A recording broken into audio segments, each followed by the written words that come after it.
Good morning, hello, and happy Monday. It's been a while since I've been back here, and I only did one stream while I was off on vacation, so that was interesting, and nice, and fun. Sitsu, hello. Also, a very different time that I did that in too. It was a different time zone, so I've also got a little bit of jet lag too, which is one of the reasons why I'm doing this. I'm experimenting with using that to see if I can reset my sleep patterns a little bit, get a little bit more time in the morning to do stuff. Of course, it all depends on whether or not I'll be able to go to sleep early at night long term. So that'll be fun and interesting.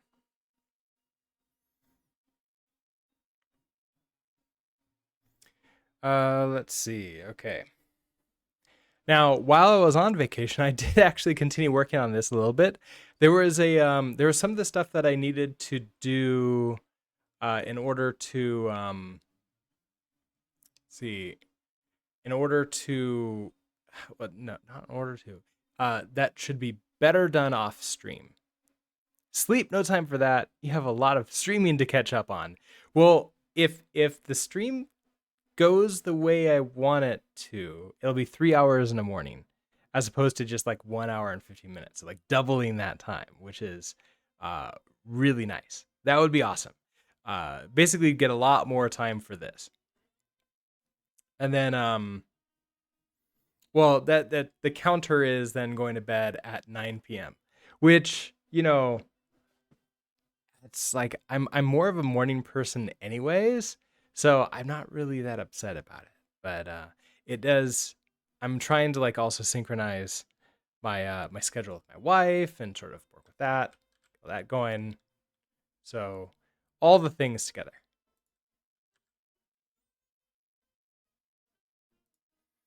All right, you have an error getting courses. I bet this is due to metadata.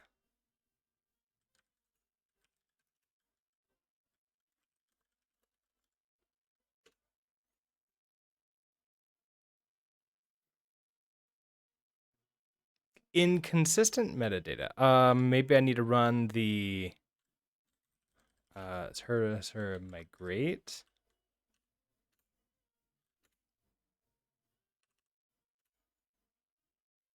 Oh yeah, that's what I need to work on. So now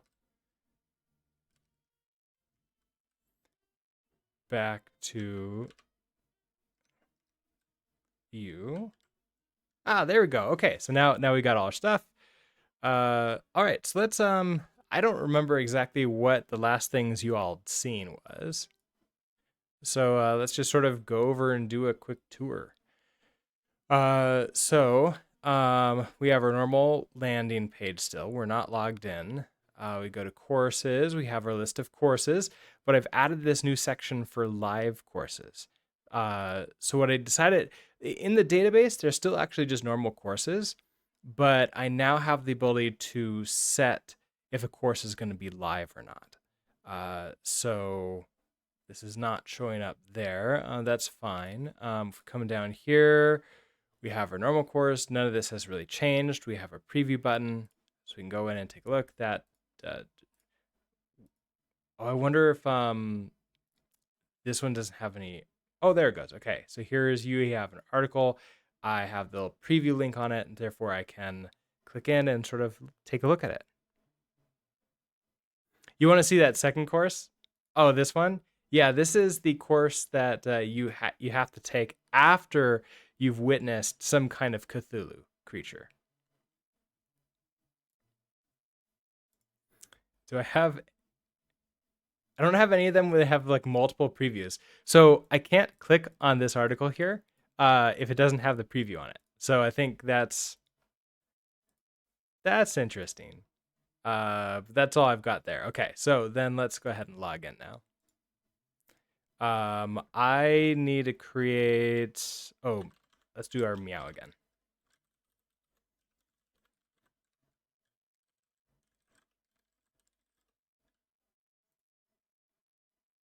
Oh, I need to create the account.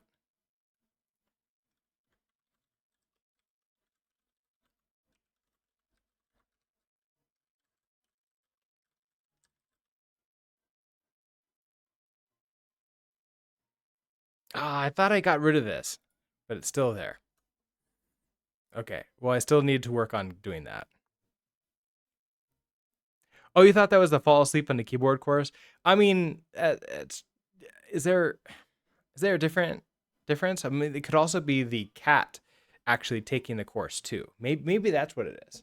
Maybe it's me. It's me selling a programming course to your cat while you're asleep. Cool. That's error getting courses. It's not great. You are a learner, so that's a problem we need to fix. What's going on with you? So usually when I get this type of error, there was an error in GraphQL almost always. Yeah, response errors. Field LMS courses not found in query root. Okay. So LMS courses not found in query root is almost always a permission problem. So if we come back here, now we're a learner. So I can get my token.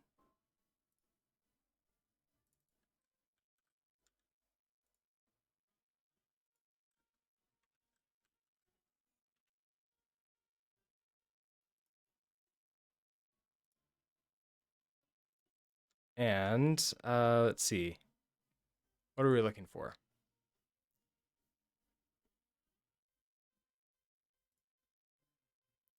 LMS courses. Okay, so we can't find the courses at all. So list all courses. Yep, LMS courses here. Data. LMS courses, permissions. So I'm a learner. A learner has no select. Okay, well that would do it. That would absolutely do it. So I need to fix that. Let's see. Let's create a new branch for this real quickly. First of all, I am on the latest, right? Yeah. Okay. Switch C. Give learners ability to. Wait, that's not how to do a new branch name.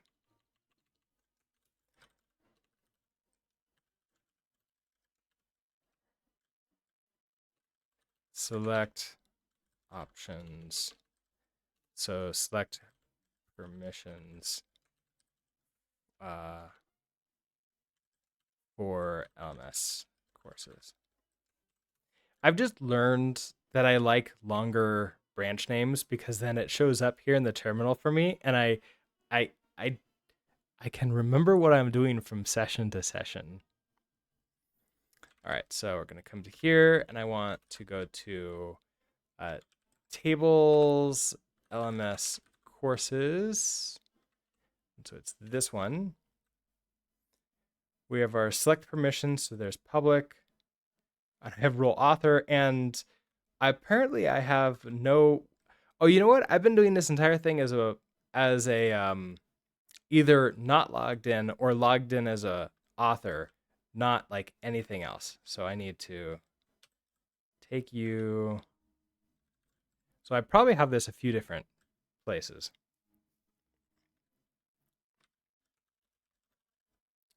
Okay, so we have learner. I want just everything essentially, which I think is the same thing to have for public. Okay, so then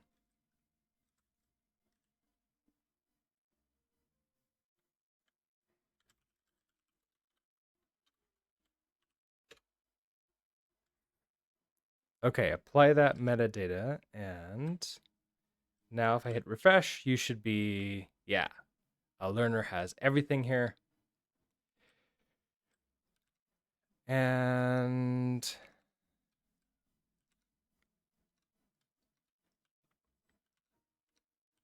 I want to come back to here. Still an error getting courses. Now what? Okay, there's probably. Oh, okay. Course articles. So there's a bunch of these. Okay, course articles is next. So So we have a bunch of these to fix.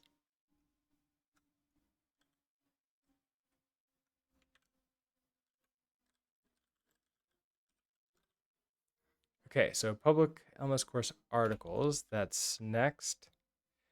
Let's go with the same one as public by default.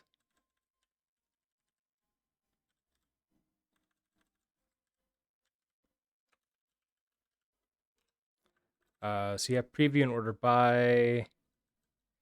Now this one also gives course ID. I don't know if I need the course ID out of that. Let's find out.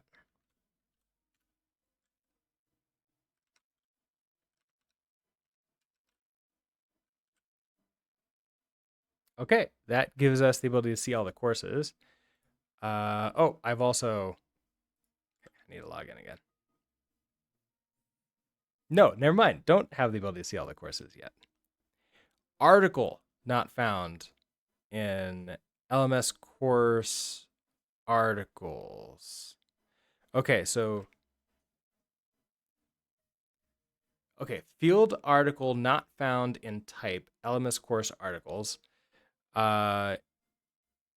Course articles is off of courses. Hold on. Now I need to go and look this up. Look this up. So course articles.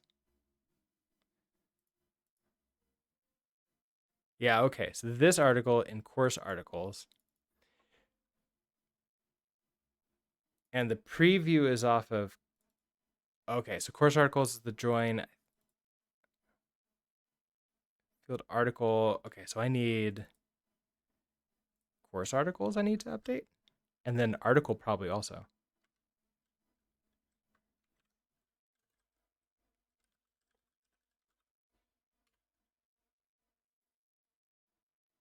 Oh no, so I got course articles.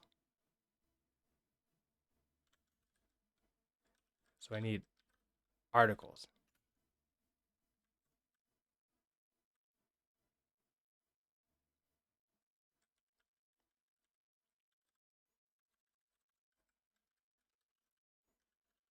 Okay, so ID title created at, that looks right.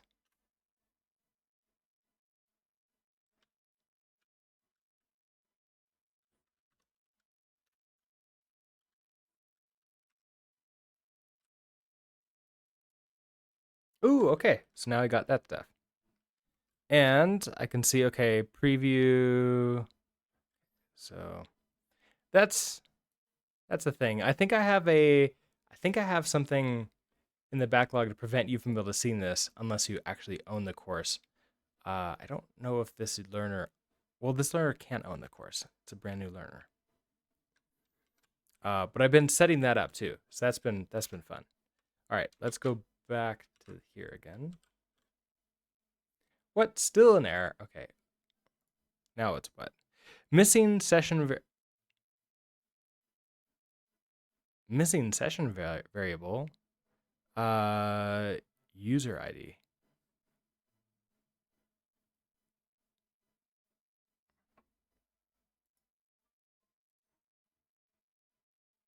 Interesting.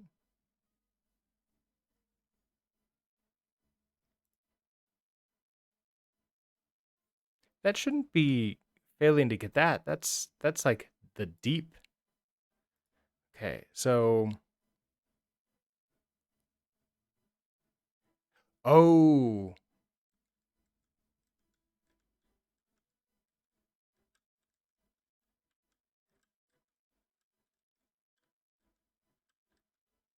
user ID. This is coming from Auth0 stuff, I believe. So if we take a look at my user info for this user,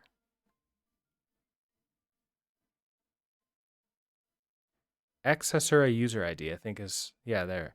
Xhasura user ID, and it's this Auth0 ID that I got when I created this. X dash Hasura dash user underscore ID.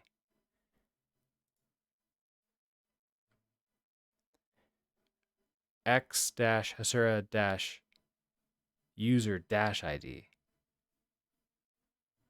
Okay, so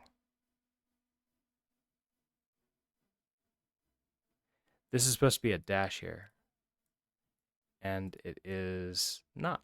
So that is an auth0 thing I need to fix. Hold on. Let's.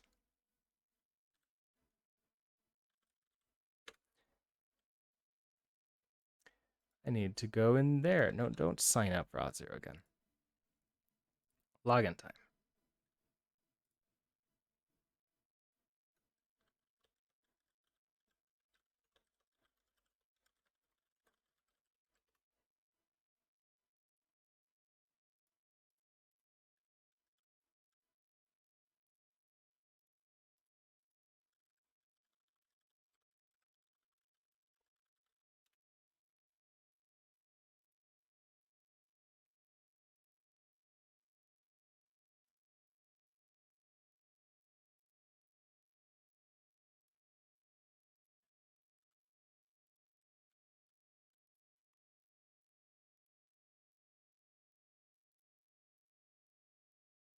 Okay, so I have some middleware running. So it's technically the middleware in auth0 is called an action.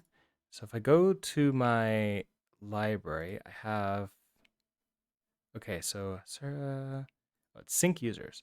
So what I'm doing,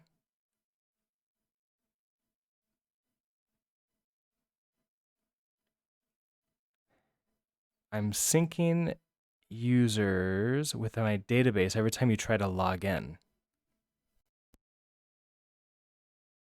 That's going to cause a problem also here too. And then I'm returning, okay, so it should be that xhasura. So that one has a, oh wait, no, it's that one. It's the other flows. It's not the sync users. It's the hasura flow. And I want,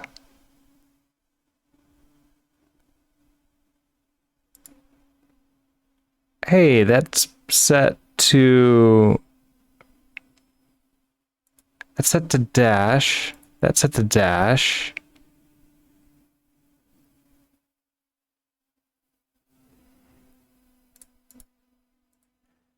Okay. All right. So everything is looking fine in auth0. So it's something else. Fubar, hello. How are you doing today? All right. So data. So it's one of these things. In permissions has for a learner a filter. Okay, that's not that one. Oh, it might be course content? No, article content? That is that one. So that's in okay, so if it's preview true, I get to see that. Oh, this feels like it's a bug. Did I suddenly get louder? Oh, that's weird. Oh, my mic is all the way up. I didn't click on anything. Hold on, give me a second. How about let's test, talk. Okay, how about that? That might be better. Maybe. Doing great. That's great to hear. Okay, so course tag. So it's something that has permissions with a filter on it. Okay, so LMS articles doesn't have it. Okay.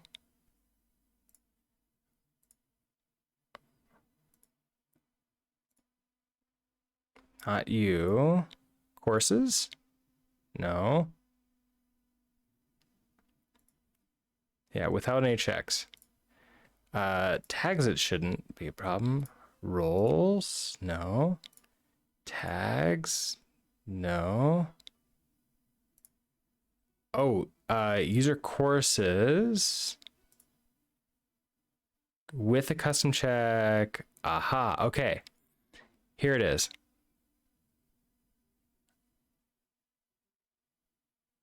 Okay, that sounds like weird. So I wonder if I bumped something and I accidentally hit like a button to make OBS turn my volume from like a little bit over halfway up to all the way up. That sounds fun. And I suppose it's a good way to wake up in the morning. It's just suddenly blast out really loudly.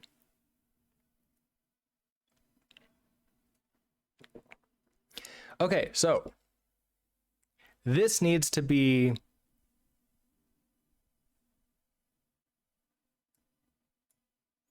a dash, and currently it is an underscore. Yeah, it needs to be a dash, and it's currently an underscore. So this is in user courses, and do you also exist? Don't just double check here.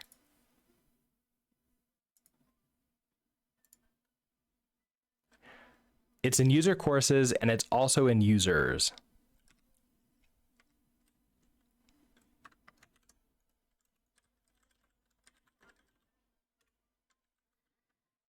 Okay, so here we have learner. You need to suggest that. It'd be great if I could do like the tilde trick to turn this into a dash, but I can't. It's that. And then also users.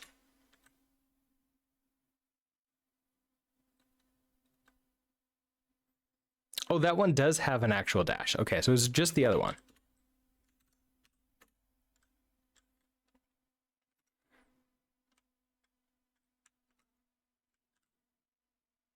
Hey, no error now. Okay, excellent. So let's see.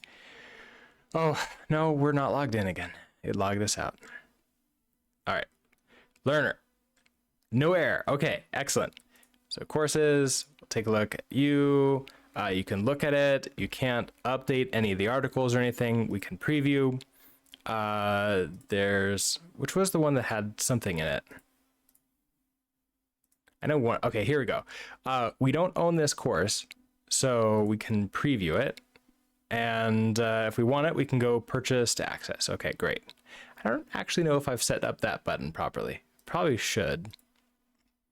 I think I have a purchase down here if I want. All right, here's one. Cool Course 3.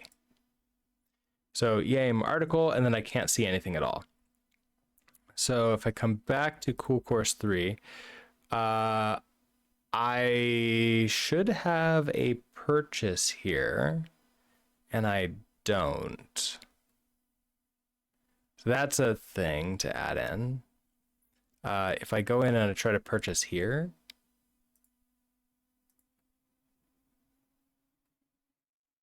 that just takes me home. Yeah, so I need to fix that. Okay, so I should have a purchase link here.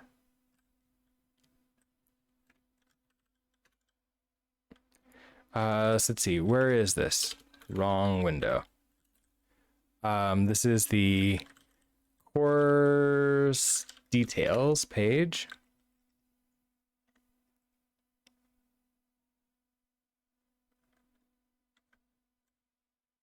Okay, so if there's a course, we're going to return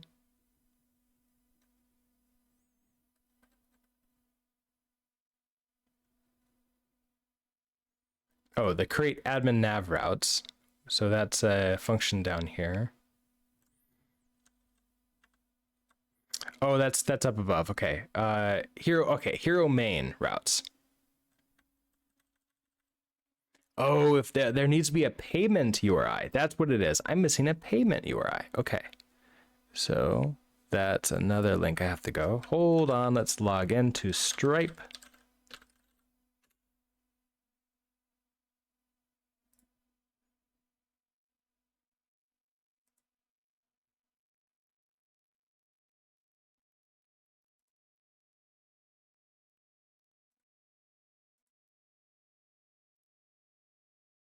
Mountains or hills?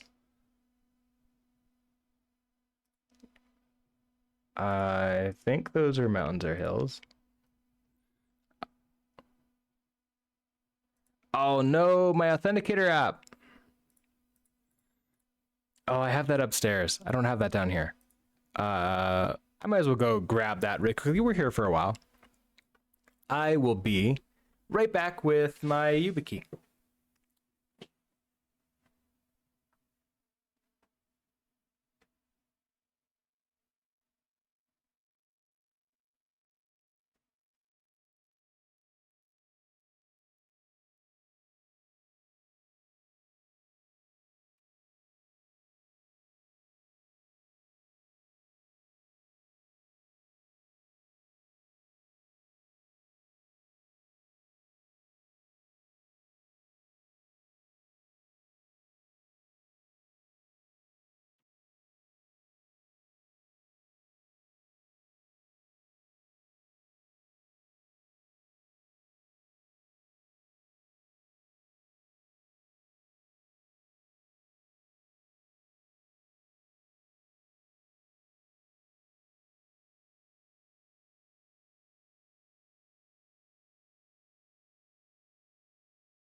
I am back, and look who I found.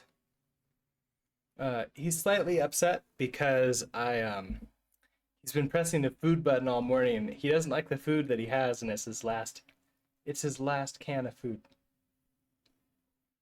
So we don't we need to go get to the store, Sylvie, if we want different food.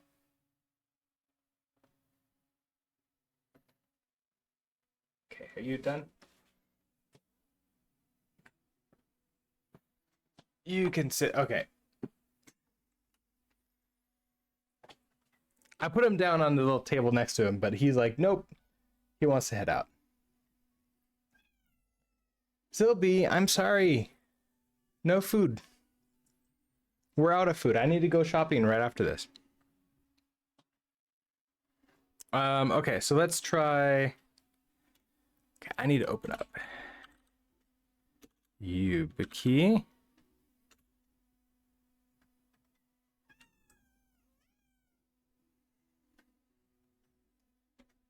I don't know if you can hear him meowing. He's a little upset.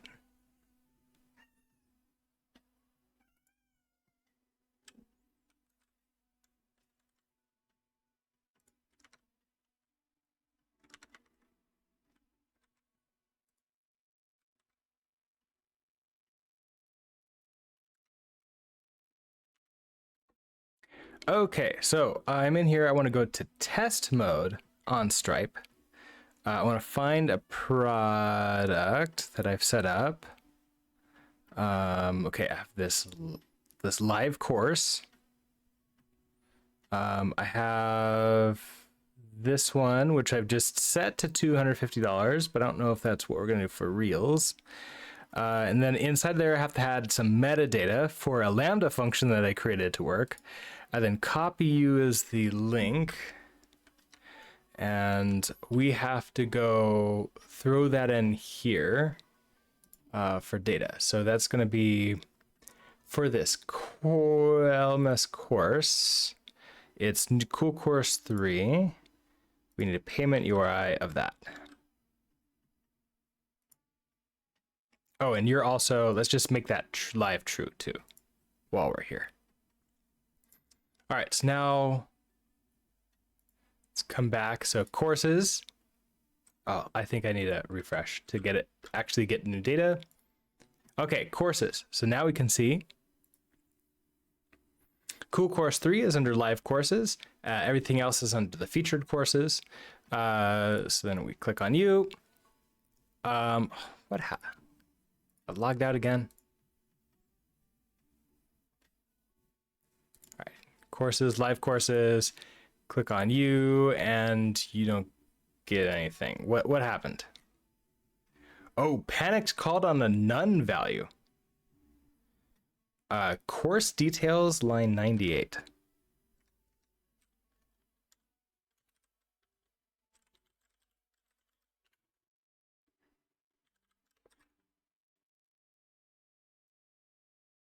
Okay, so payment URI.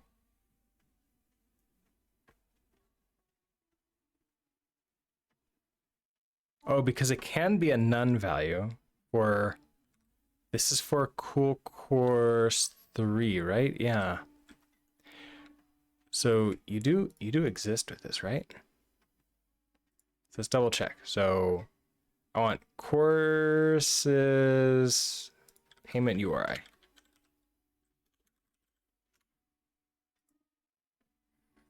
Cool Course 3. Payment URI. Okay, so you exist.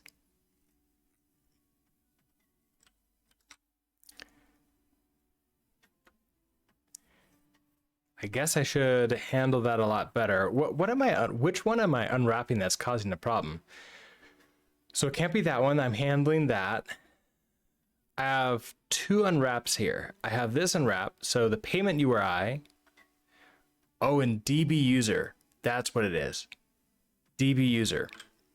So this is another thing is I have a sync on, but of course this database is running locally. The sync doesn't work locally. The sync only works with the production one. So I need to come here to users and I need to insert a user. So I need to go find my auth0 ID, which I actually have in here.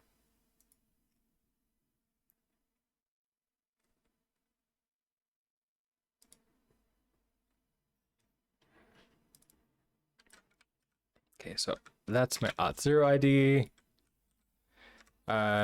Nickname, basically everything else doesn't really matter that much. So this will be Meow. I'm not using picture, so this doesn't matter. Created at what is today? Today is June 12th. Update null email.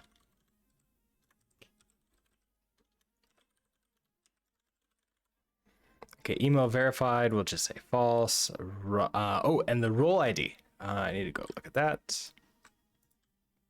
So my roles. I don't have that. Okay, so we need a learner and an author. Oh, those might. I think these need to be lowercase. I actually don't know if I'm bothering to. I think I am successfully handling if they're uppercase or lowercase, but I think it's just best practice to leave it lowercase. Okay, so have you, the learner is ID 1 for that. So I can come back to you. Role ID is going to be 1. Okay, so that's inserted, which means back to you. Hit refresh. Here we go. Okay, so we are logged in as Meow. We can see Cool Course 3. I now have this nifty purchase button here and also the preview. So the purchase button has to show up if I'm logged in and don't own the course. And there is a purchase link. That way I can sort of like build this and not have it purchasable, but you can sort of like see it in preview mode. But okay, so if I purchase it, it sends me over to Stripe. And we can throw in a bunch of stuff here. So this is in test mode, which means I don't actually have to do a real thing. I actually did try a non-test mode. I gave Stripe 32 cents.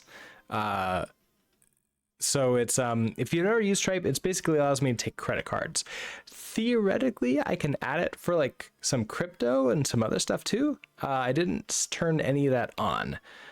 So I don't know if people want that. I can go and find out how to have Stripe accept that. So if we do meow, I don't think it does anything real. So this is one of the Stripe test cards is all 42s. And then as long as this stuff is filled out, everything is fine. Address. So if I do 111 A, let's find this here, Acoma Street, wherever that is. And don't save my info. I'll go ahead and pay. Yeah, never save. Okay, thanks for my payment. Oh, you know what? I need this to open up in a new window. That's what I need that to do. So now we need to go back to you.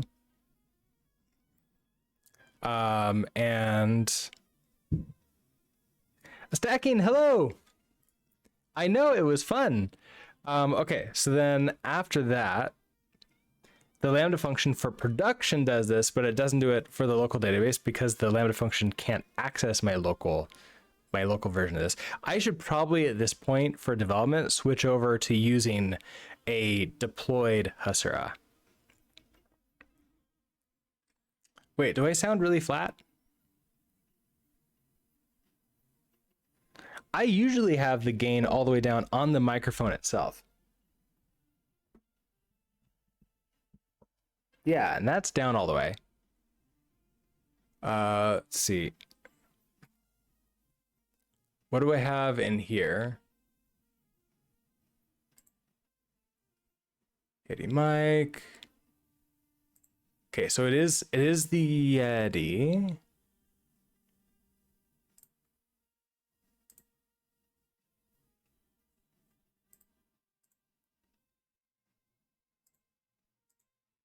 Oh, you know what happened? Oh no, this is the Windows machine, so nothing should have changed. Everything should still be fine. Everything should still be the same. So I don't know. It does sound a little different than before. Maybe it somehow reset. How do I? Okay, so desktop. Okay, Yeti mic. Let's just go into. Okay. Microphone USB.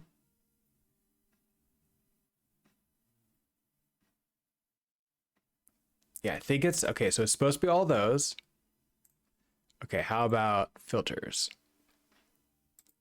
Let's just defaults on a bunch of these.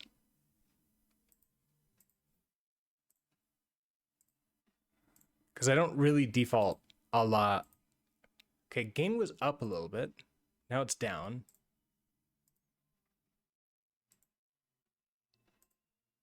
Hold on, I'll go and I'll fix that quickly. Noise suppression is good quality, more CPU usage. That's fine. I don't have any plugins for that. Okay, so that may have made me a little bit too quiet. Let's turn that up a little bit again. All right, how about this? Is this sounding okay? It had turned the gain up for me in the microphone filters just suddenly without. I wonder if something crashed in OBS, like, and it recovered, but it set those up. I don't know. That's weird.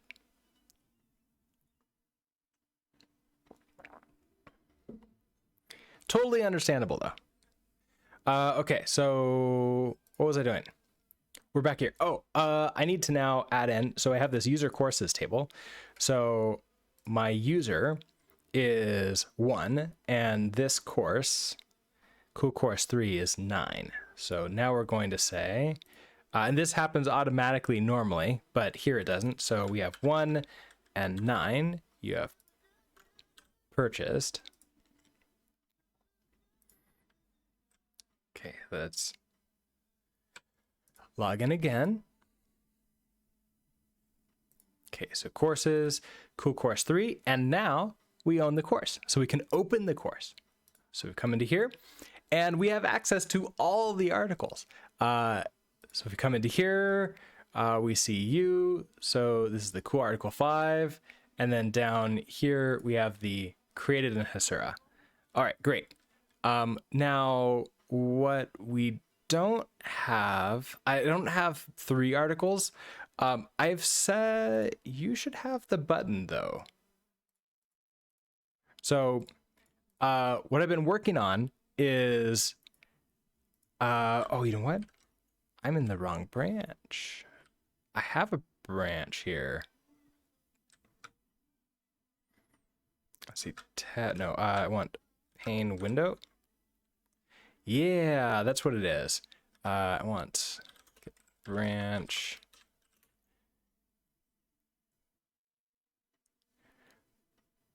I think it's the show completed articles branch. Okay.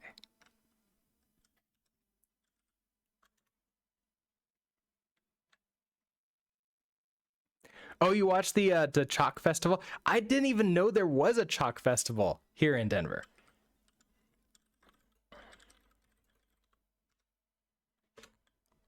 Okay, show complete articles. All right, I don't think I've done any code change in here, so this is fine. All right, so let's try this again. Yeah, there it goes. Okay, so now we can see, okay, in core article 5, I have this button here, and if I click it, it takes me to the next one, that created in Hasura. So what we're working on right now, or what I had set up, is to make it so that when I click this button, it bubbles up, and then we're going to mark it as done, so that way when we go to create in Hasura, we get a little checkbox or something here. Some crazy talented people out in Colorado. I mean, there's crazy talented people everywhere, right?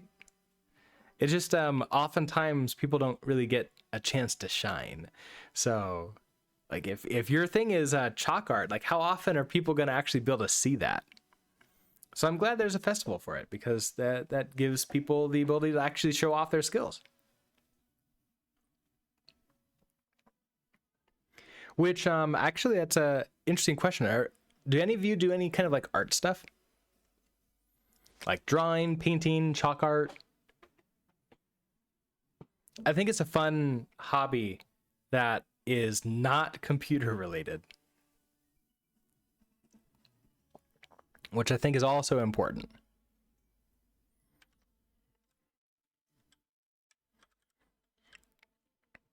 Okay, so I have all of this. I want to, okay, so what am I doing? I want to bubble up. Okay, so we're going to that button. So we have the, I think it's next article. So next article, we have this on click and the callback, and here's the on click callback, and it's going to emit out the article ID.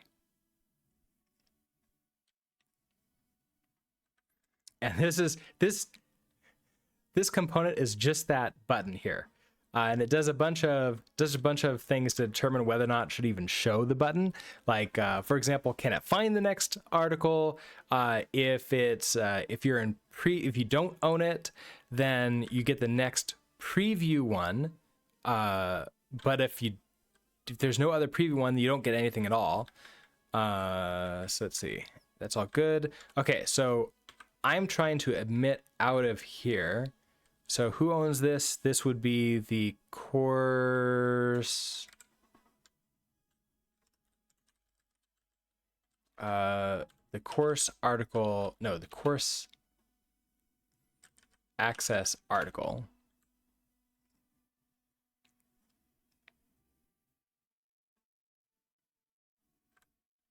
Here's next article. And I don't have the on-click set for this. So that's what we're going to start. Okay, here, on-click purchase. Oh, that's different. On-click purchase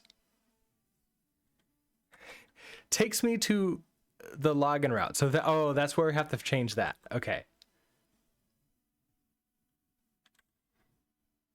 Oh, and I have like a course purchase link, but it turns out that I'm just using Stripe for that, so I don't need that at all. So that's going to be a very different thing altogether. But let's not worry about that right this second. Okay. I need for you an on click, which means you're going to be.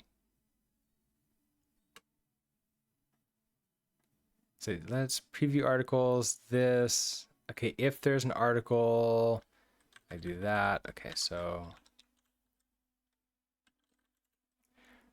this is going to be the next article on click.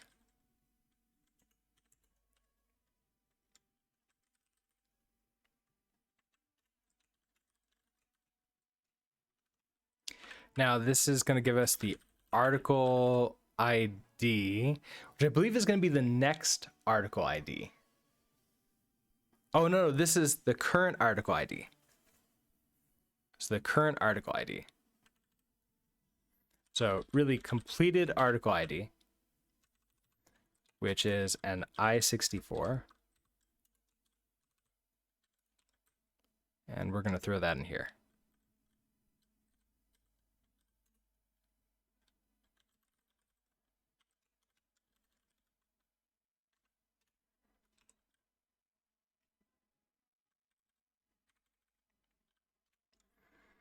Okay, I suppose we can start with just can do a log data.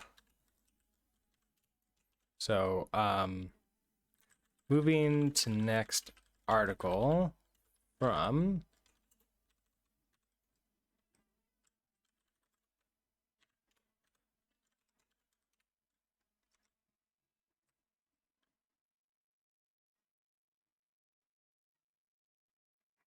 you know what it is? Every time I make any kind of code change or trunk for some reason recompiles, I'm losing my login. And I'm wondering.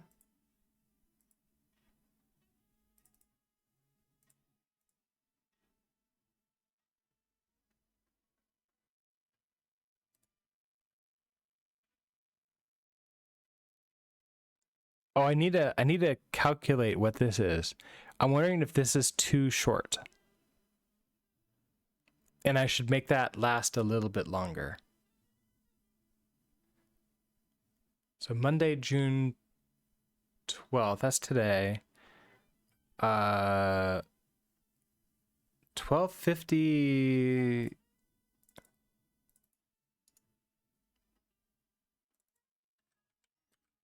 What time is that?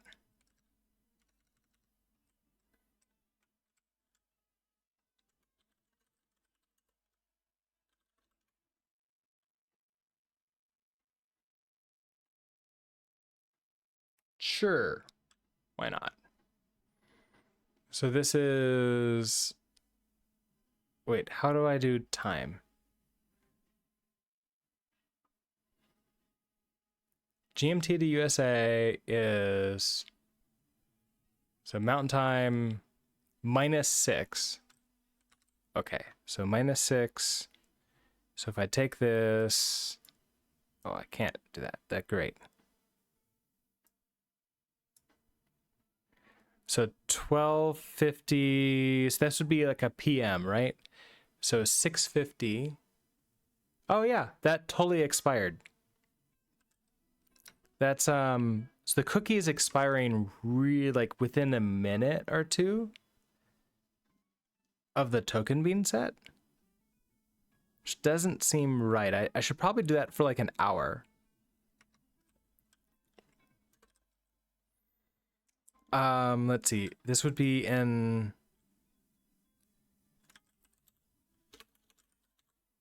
Yeah, let's go to cookies. So in save cookie, add that. Okay, so the max age is set to like 1 minute. And then I can do a that. Okay, so G to go to not definition, but references. Okay, so auth mod. Oh, look at that. State cookie max life is 5 minutes. That's probably why. I probably want this to be 60 times. So if these are, okay, these are minutes, right? So 60 times 6. No, this is seconds, in seconds. So 60 times 60 would be an hour.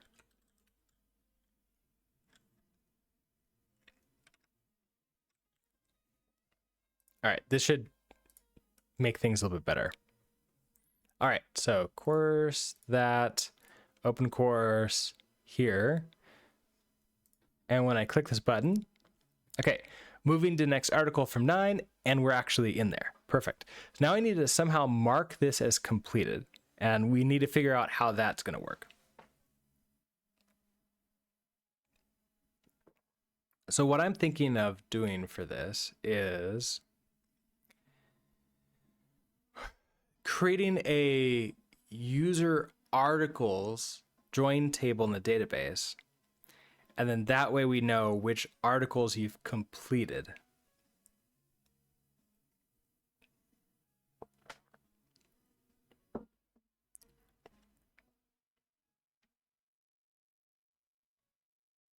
So one thing, I think, and then everything else, like you wouldn't, so when you first load up this course here,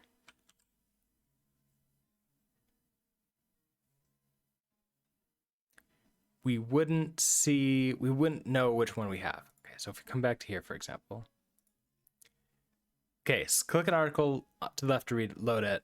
We don't know which ones you've read because we don't have an items in user articles yet.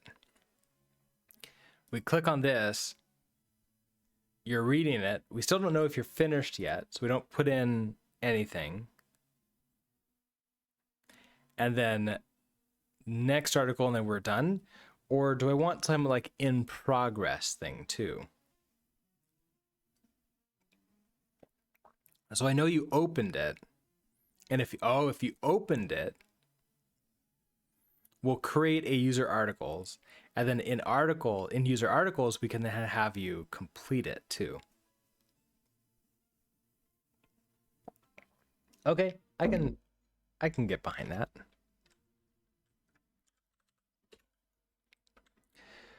All right, so give learners select permissions. I think I've done this, so let's go ahead and deal with this.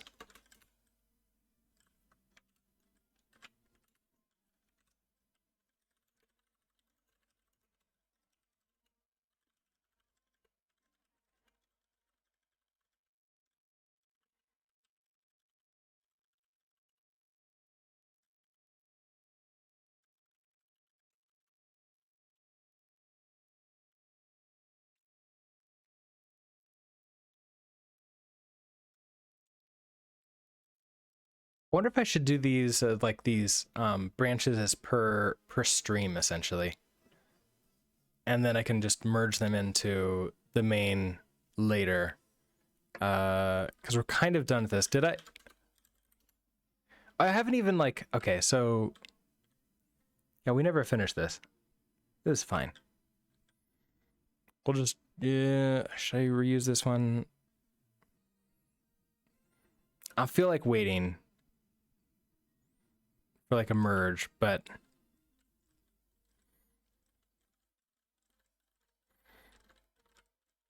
we have a single.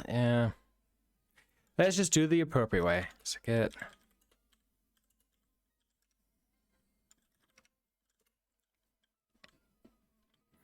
Usually when I don't do things like appropriate way, like it's okay for a little bit, and then one of the days I'm just gonna screw myself over. So I want to do a GitHub PR create.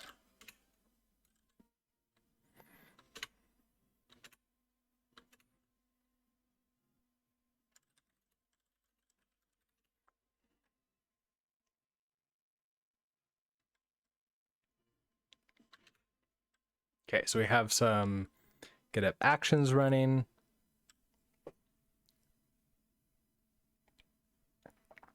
So I recently learned with GitHub Actions, and this bit us in my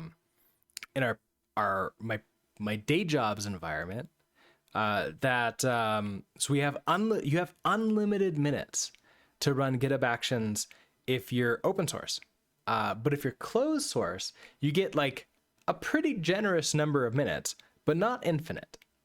And so we were fine doing everything. So it's a small team running GitHub Actions for us, but we were doing a lot of development, a lot of small little trunk-based development.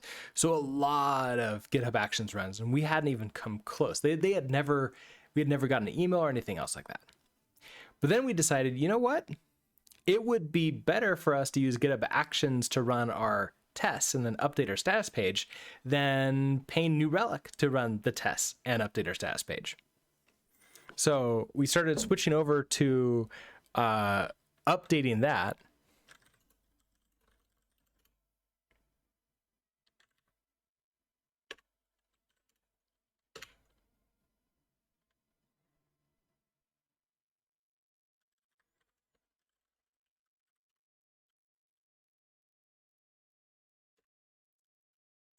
And even when we set them to run once every 24 hours, that just sort of extra thing where we have these tests running on production, right? So like they're looking at production and they're basically doing user tests and figuring stuff out, making sure the features are working and everything like that. And that pushed us over the limit. We got like while I was on vacation, I got an emergency email from GitHub saying like, hey, you've used 80% of your free actions minutes. Followed like the next day by like, you're 90%. Followed the next day by like, you're 95%. You need to do something about that. And you're like, okay, you've now spent $10. You still have like 2 weeks left on your thing. So we was like, oh no, okay.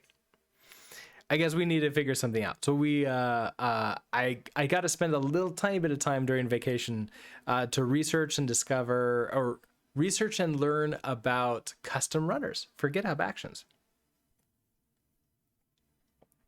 which allows us to basically just run a thing that runs these actions on like an EC2 instance. So it's cheaper than paying GitHub to run it on Azure for us. It stays up for as long as we want, and we can prepay for that EC2 instance if we want to. So that can make it a lot cheaper. We can run as many of them as we want, so we're no longer in the same queue as everybody else. Or in this case, we could just have a single one, and it just runs one at a time. So technically it's a little bit slower, but it doesn't charge us anything for minute sound because it's our runner, and that's all that they're charging you for is runner time. So I thought that's a pretty nice feature. I like that a lot. Negative is it's actually not using Docker behind the scenes. It's just running your stuff on the system, which is not secure in the least. They actually specifically call it in the documentation, do not run a custom runner unless you have a private code repo with strong sort of like setups for like, okay, only people allowed can push in because that's dangerous. But with a custom runner, I can still set like, okay, these ones run on GitHub runner, these ones run on the custom runner.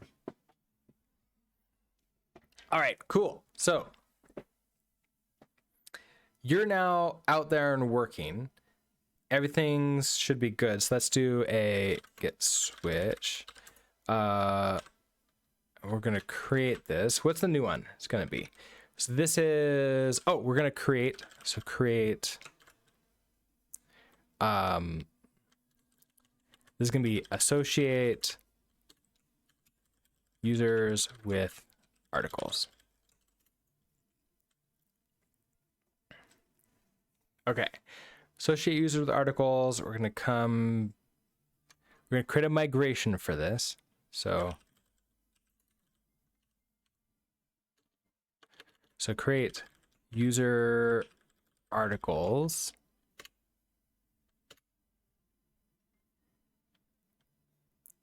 So many services try to use GitHub Actions as free compute. Surprised they don't introduce even more limits. I am shocked. I was absolutely shocked to read that open source gets unlimited. It just feels weird that they would do that, because I think even the other ones, like everybody uses Circle CI, it feels like, and they don't have unlimited for open source. They slow you down. They do all sorts of stuff to not let you do unlimited if you want. So I was shocked at that. All right, so this is create user articles. We'll go up. All right, so what is it going to be? This is going to be a create table if not exists user articles.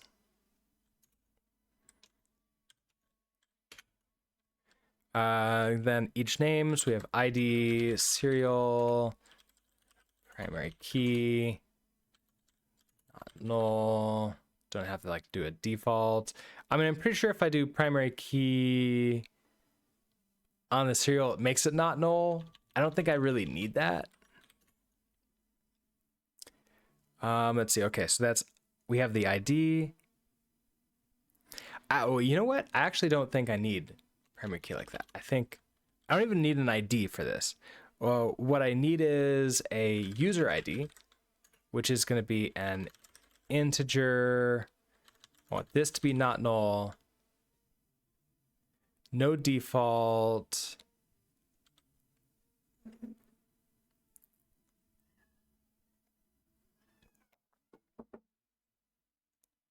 Zilby, down here.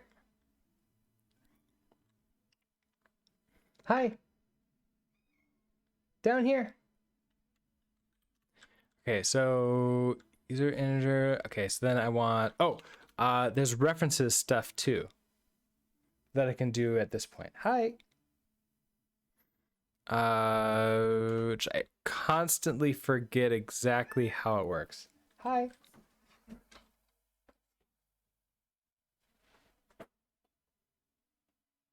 No, you want to scratch? Okay, hold on. Scratch the tree. Hi. You want to? Hi. And say hi.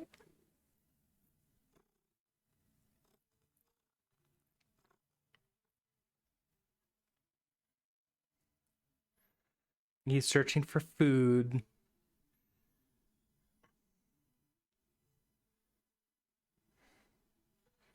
No, that's my YubiKey. Nope.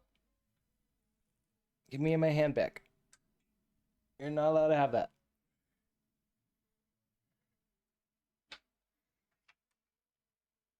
Nope, you can't eat my YubiKey. That's not food. It goes down there. You can't find it. Hi. Okay, so I think I can do something like references.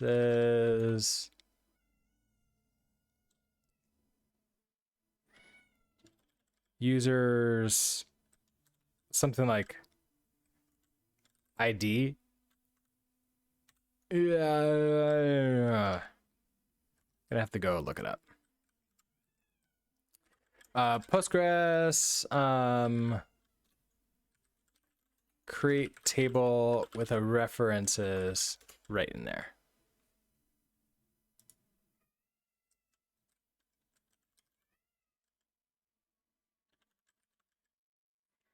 Yeah, so I can do this column constraint right there. So that's a column constraint.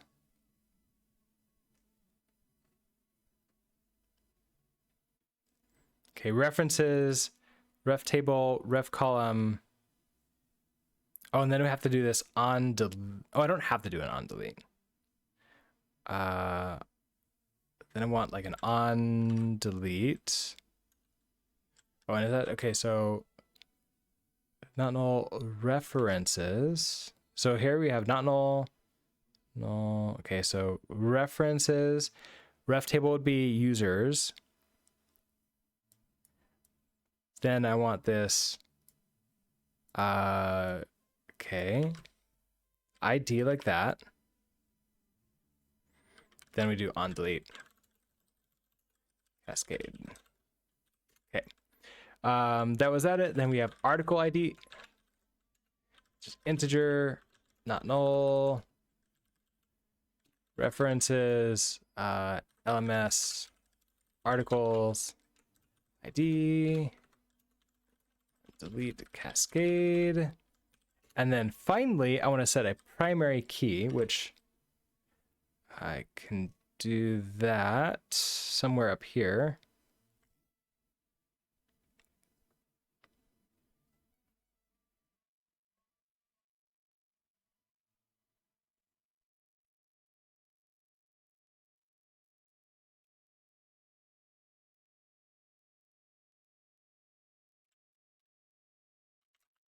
I don't think I have to do anything special for this. I think I can just do primary key, and then this is a joint one, so I want user ID and article ID.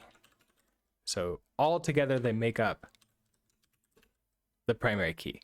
So that way, that gives me a unique across both of them. So I can have multiple user IDs in here. I can have multiple article IDs, but I can't have the same user ID and the same article ID together. That combination has to be unique. Okay, so if I do that, and that's also up to, that's just you. This is user articles down. This is going to be drop table if exists, user articles.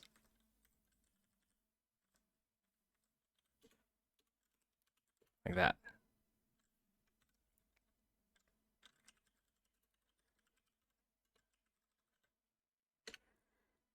Okay, so let's migrate you, and then you won't see any of this stuff until we create some metadata for it.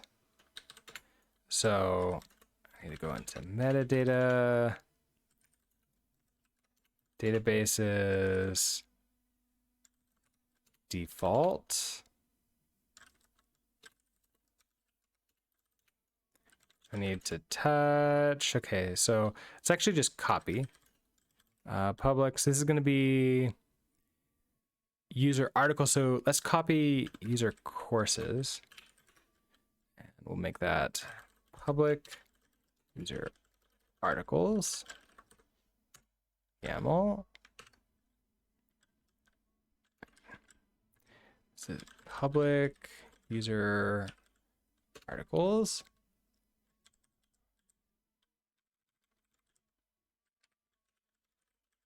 Okay, so name is user articles, schema public, object relationship.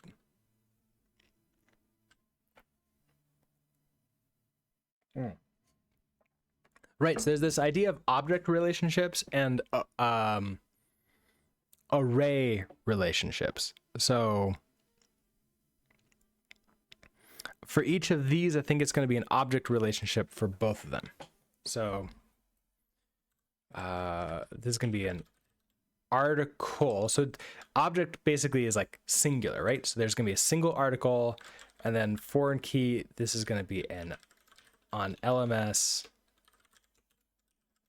article ID.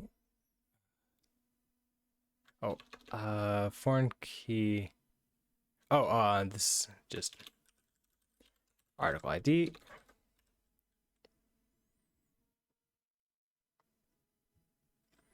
Name users. Case, that's user ID. Oh, and it's just a singular. Okay, select permission. So public gets nothing. Author gets okay, based upon your user ID, which that feels fine. So filter users by the user ID, columns article ID and then user ID. That's fine. And then I want, learner. So that same thing. Article ID and user ID. Okay, that's great.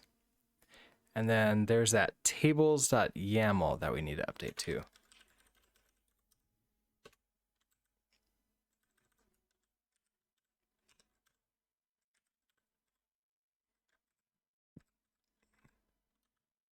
Public users articles. Okay, so if I do that, if that's been done correctly,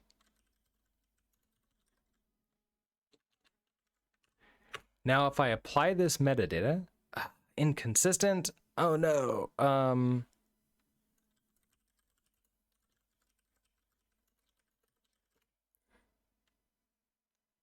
inconsistent object and table user articles.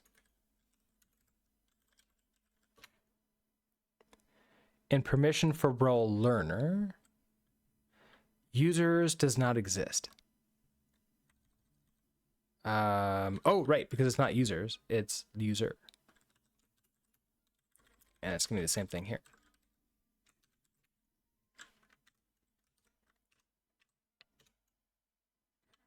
Excellent. Okay, so if we head back to you.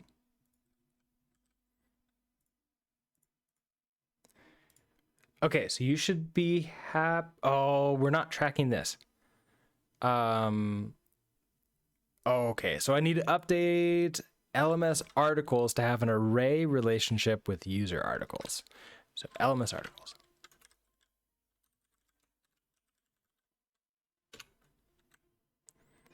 Here's this. Let's just copy you.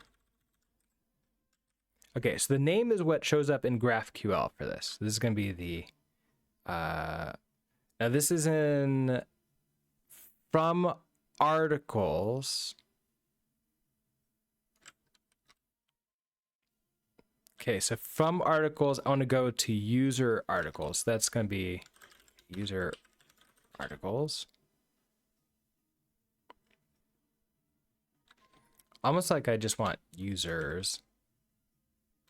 I'm going to use user articles.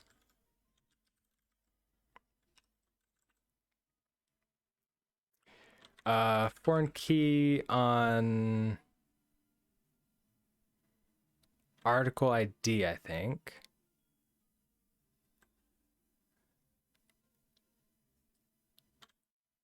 Yeah, I'm on. Okay, so article ID, that's fine. And this is going to be user articles.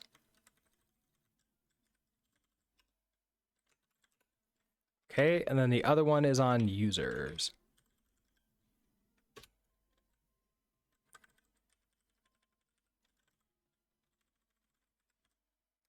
And this is to articles itself. So this can be...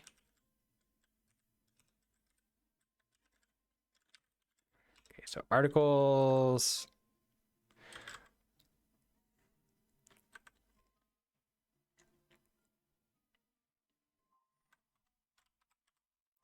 Okay, so user ID on user articles. Okay, I think that's correct.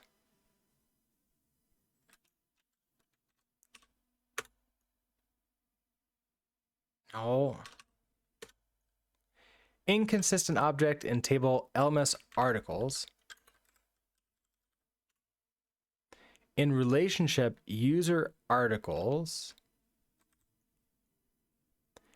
LMS user articles does not exist in source. Oh, because I don't think I created it as LMS. I think it's just user articles.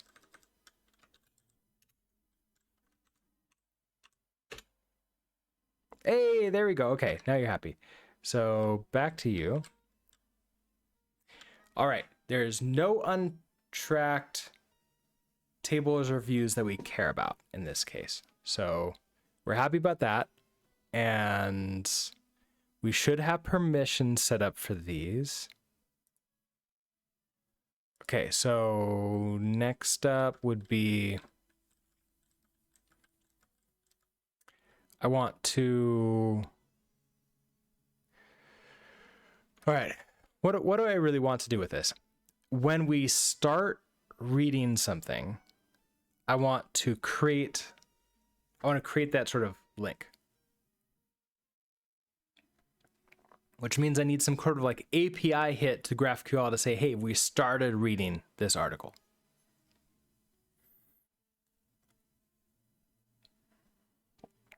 I can use this as a check later on to see like, okay, here's how far you've gotten. You've started to read all these, but you've never finished any of them. You just started.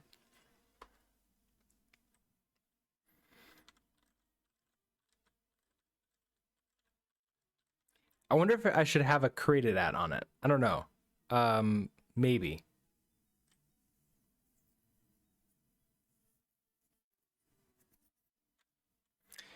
So let's see.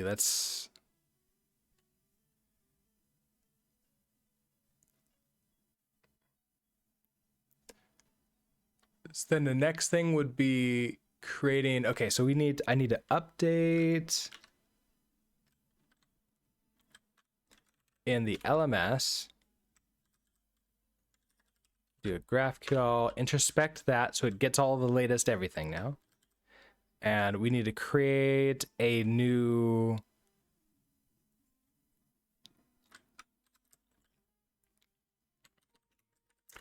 if we go to database, we go to mutations. I want to create an association. So when we start looking at the article, I want it to go into there. So we're gonna touch. It's not really API. Oh yeah, API. I'm doing all these as APIs. That way I can tell it's for like the API, right? This is gonna be insert user article.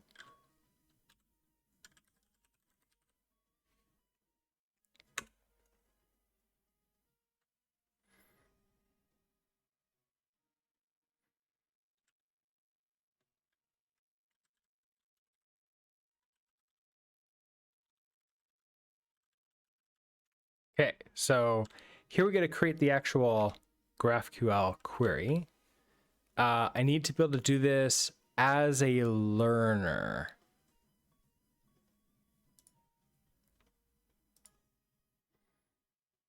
Okay, so we're logged in as this learner, right? Everything is still fine. We're good. All right, so we're going to do a mutation, insert. I want it to be exactly the same as what we have. So this is going to be API. What is it? API insert user article. It doesn't have to be the same name. I just do like to keep them as the same name, so it's easier for me to sort of see what's going on. I don't need anything there. I probably do need some kind of variables that are going to be coming in here. What are the things we care about? We care about the user ID. What is that? User ID. And that's going to be I think it's $, right? User ID is going to be a integer. And then I want an article ID. Just integer. Okay. Want to insert. Okay, so clear. I can't do any inserts as a learner right now. Let's fix that.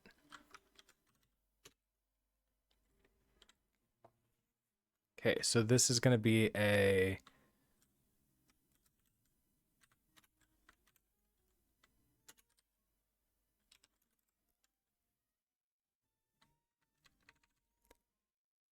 not the up or down, public user articles, this one.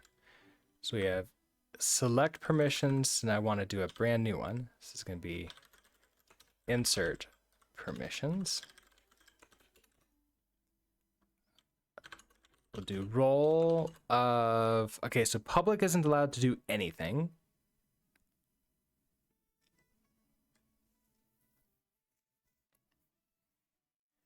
This is going to be role learner.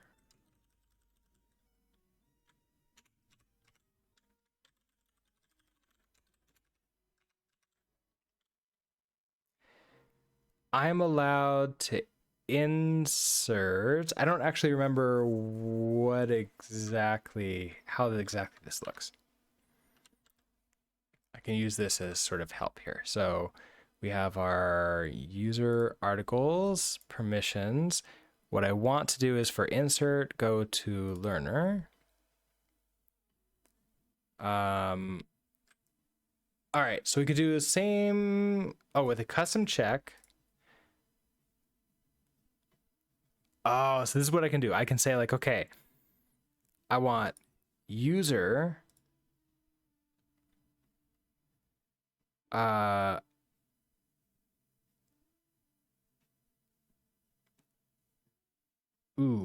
0 ID, I think,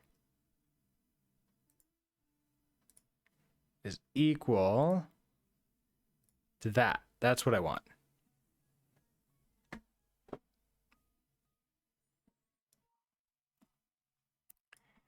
So that's a custom check. So I think that's a filter.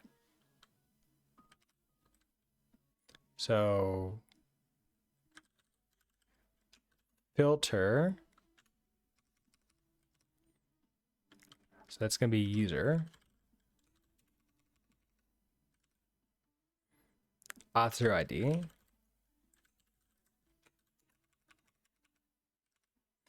Is going to be equal to this thing. Okay.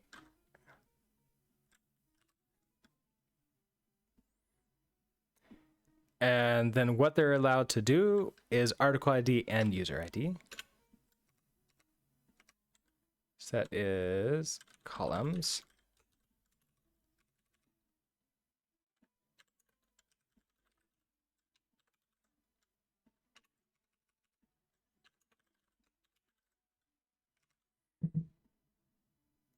And then, oh, column presets.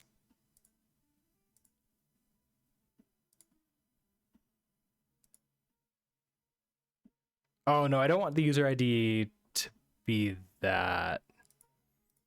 I don't think I could do that. Okay, so that's going to be just set you. Okay.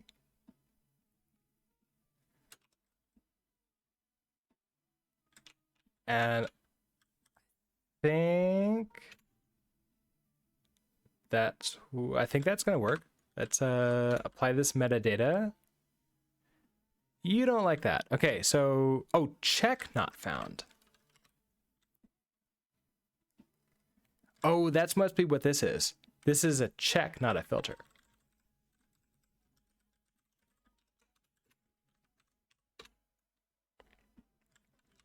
Okay, so now if I hit refresh, learner with a custom check, and there's our custom check. So now that's memorized, and then column insert permissions is now all of them.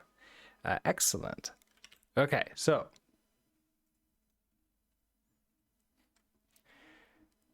I do need to.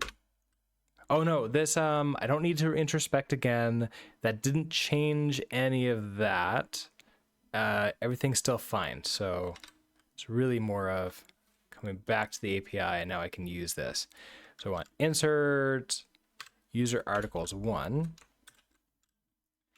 object. And so we are going to have the article ID is going to be this. It's an integer, so we can just use this article ID.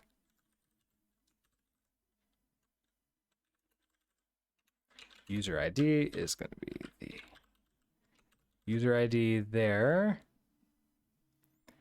That's the only thing I care about. Oh, come on, go away. And then on return, let's, I guess, just return what we had in, right? So article ID and user ID.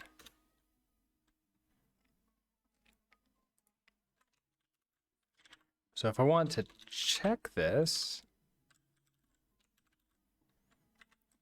user ID, so we have 1, and we have article ID is 9.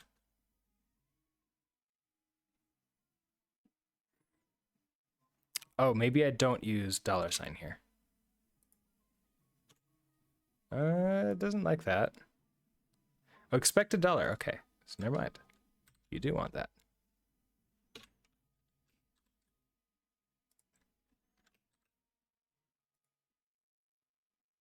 Variable user ID does not appear.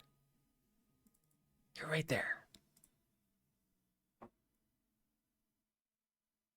Oh, it's declared as an integer, but used where int is expected. That's what the problem is. Okay, so I want int. Okay, and that creates that. Excellent. Let's go ahead and delete that.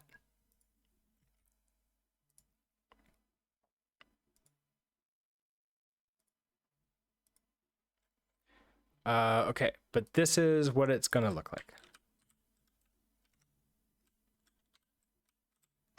All right, so API insert user article. We're going to take in that user ID and the article ID. Those are required integers, so they don't have to be options. We're going to get that. We're going to return these. Okay, so I think those are good. Okay, so that's good to go. So now we can go and find API mod.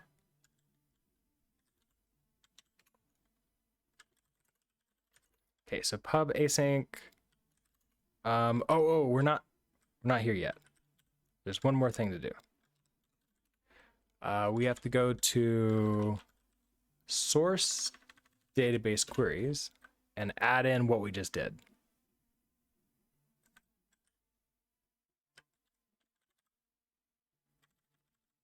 Okay, so schema path is the same thing.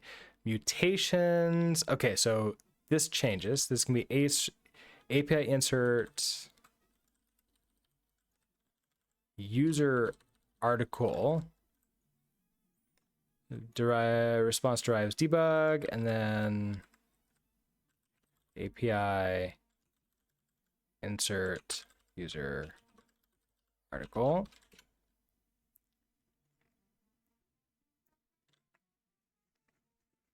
Okay, that's happy. Okay, now we can go to API mod. So pub async function insert user article. We're gonna take in so only a learner can do this. We absolutely need that token. We need the user ID, which is, I think I've been using everything as attribute values recently because I could just clone them and it's almost free. Okay, user and article ID.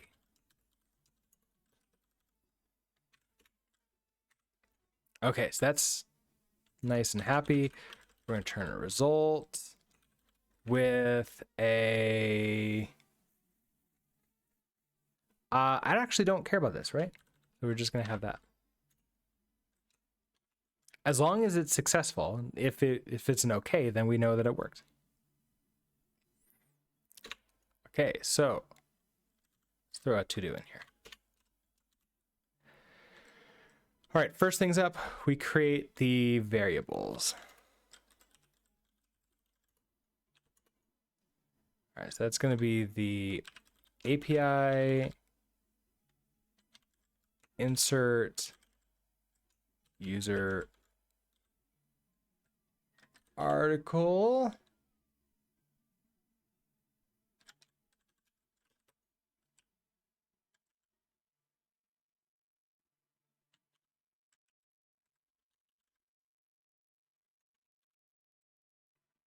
It's not finding it.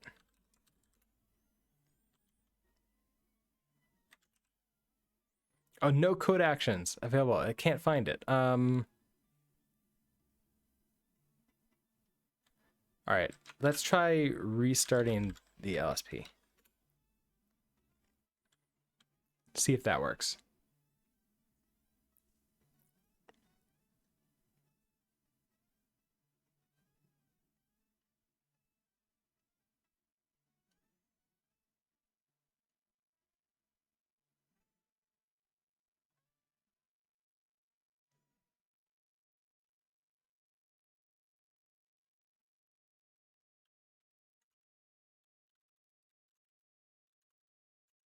I'm trying to do like the code actions to like grab this.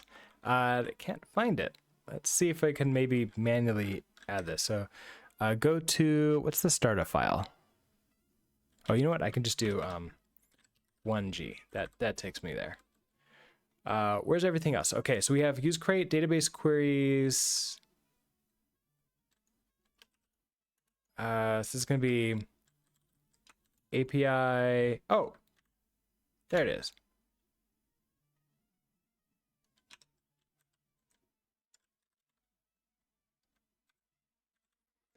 There we go. Okay, now you're starting to find it. You're upset because I need to fill the struct fields. Okay, there we go.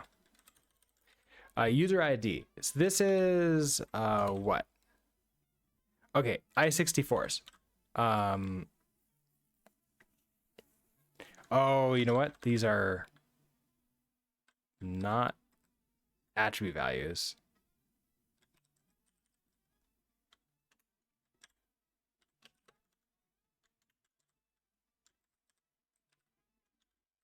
They're just I64s because those implement copy and clone. So in this case, that makes it easier. It'll just be article ID and user ID. Okay, so we have the variables here. I wonder if I'm going to need to create a new type for this. I don't know. Maybe. Okay, so then next up is creating a query. So it's really the mutation equals. Okay, so this is going to be a API insert user article, build query, and pass it in the variables. And then we're going to do the send to. Okay, then we're going to do the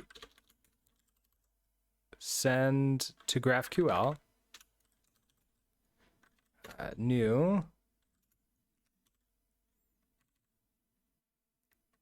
Okay, so the JSON's going to be the mutation.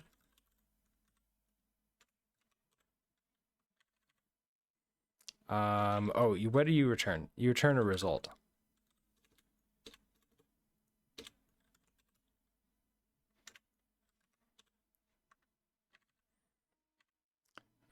Send. We'll await. We'll question mark you.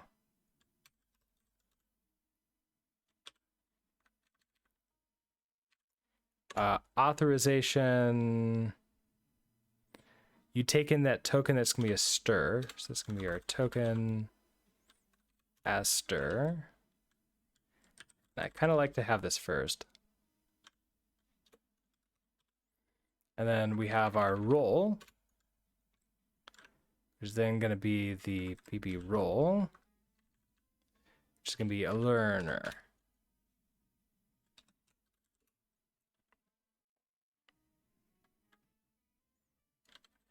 Okay, so if we do that, you're all great there, and then we can return it okay like that.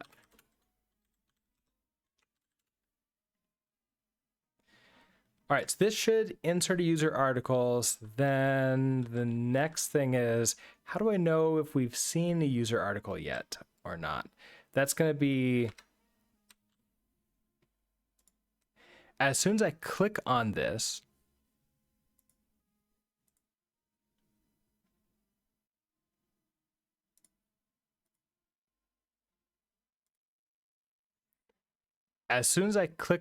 one of these articles, I want to detect that and create. So create it if it doesn't already exist. I wonder, oh, so in order to know if it already exists, I should at the very beginning load all the articles, like load all these, loading the join table stuff that I've seen for this user, so I can look through that and know, hey, have I seen these? So I probably do need a type for this. But I can grab this off of users to get the articles based upon it. Okay, so we have a types.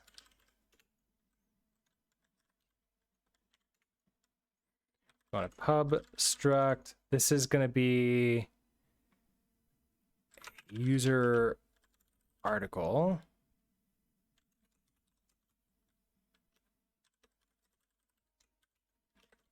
Okay, so we need a default. We need clone. We need partial equal to go into a store.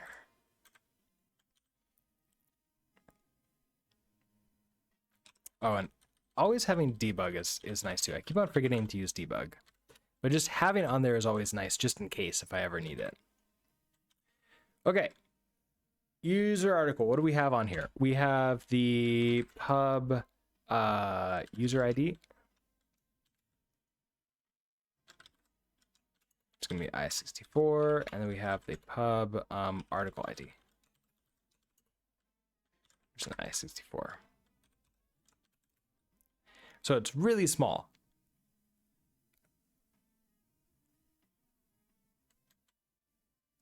And then I could impl from this. Okay, and then we have this DB user. So when I grab the users,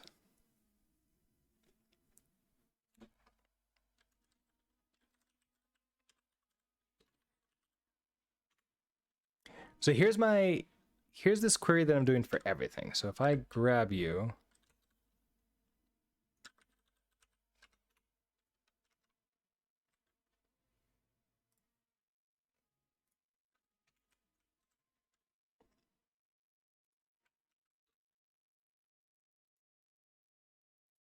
okay, get all the data for this. Users, okay, purchase courses, all this stuff. I want also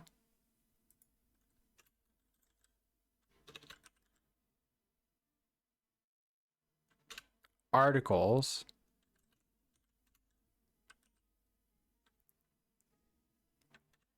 And I guess all I really care about at this point is the article ID off that, right?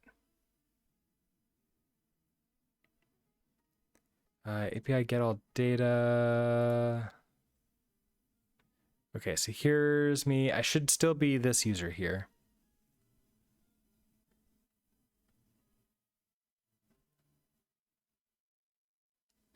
Which means I should only get one user.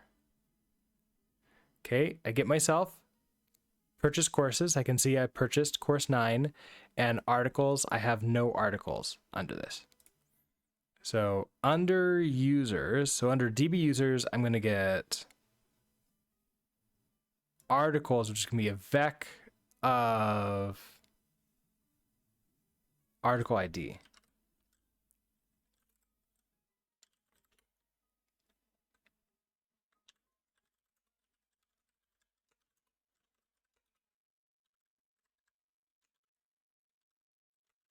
Okay, so that gives me you.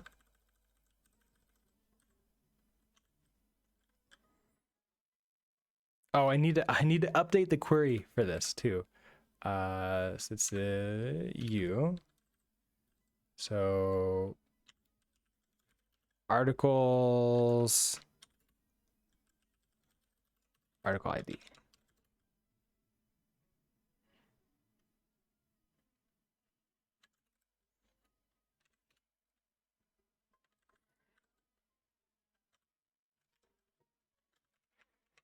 Okay, it's gonna be articles, and that's gonna be, okay, so grabbing from the value.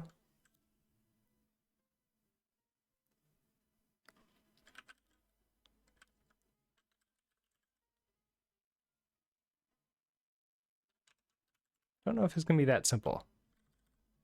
Mismatch expected. Okay. Found a struct. So I have to map through this. So map. Oh, but it's okay, so I have to iterate through it, and then we can map. This is DB user article.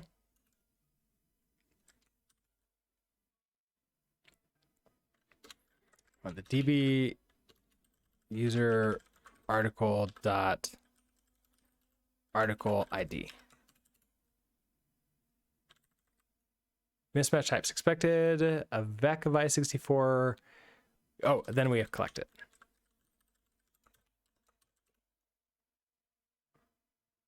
Okay, all right. So looking at that, I don't think I need this at all.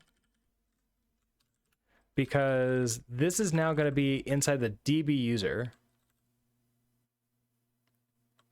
Now I take this DB user, and I now need to go to the main store. Yeah, okay, so now I have this DB user, which has the DB user here, which should just have that data now. So when I click in there, I should be able to print out what these are.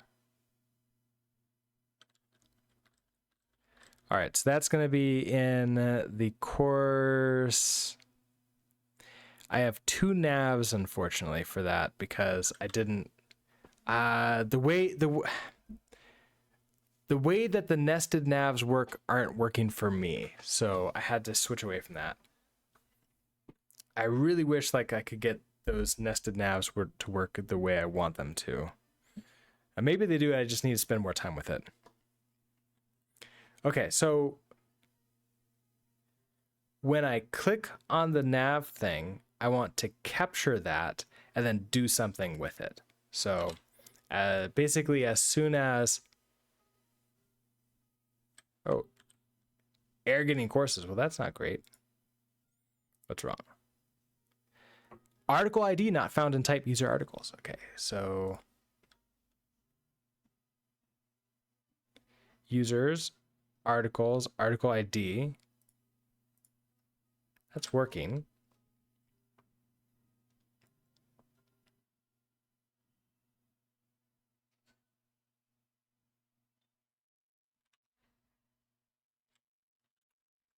Okay, so hold on. That's get all of you. Okay, so this is users. Okay, that's users. It's under the purchased courses. So we have articles, and then article ID. I would think that should work, right? But let's double check this again. So if I yank you out, let's just place all of you. Oh yeah, that works just fine.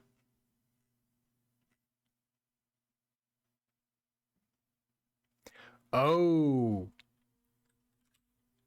I know what's wrong. Hold on. I want to be here. We're not logged in. We're getting this as an error because, okay. So we need to set up access where a public user just can't get anything at all. So it's a permission problem. Okay, so this is user articles. I need to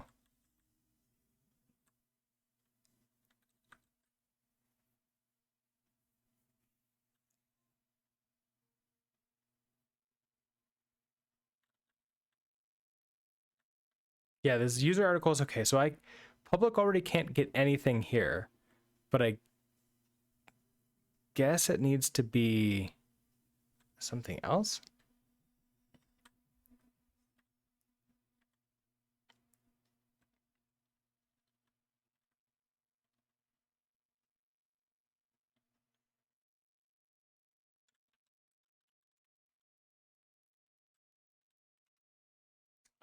Let's go back and we can recreate the problem. So if I'm none of these, I'm not logged in at all. If I attempt to get this, okay, so article ID not found in type user articles.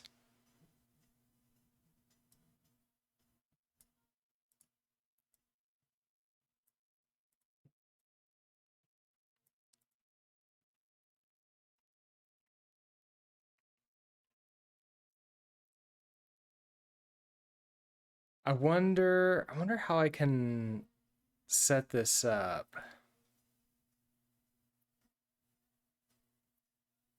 What I want to do is show like this is optional, right? You can only get this if you have access to it. Otherwise, it's going to be empty.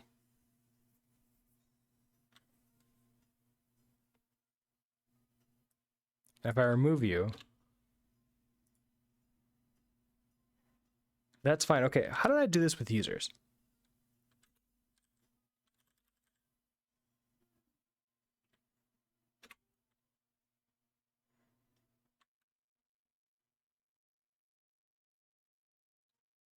Okay. Oh, role. Okay, so public. Oh, I did this with a limit 0.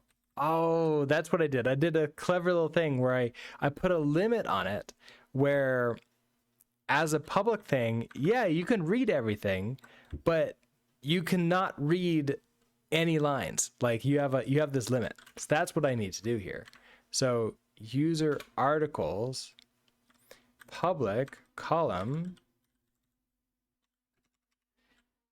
you're allowed to get the user ID and then also the article ID.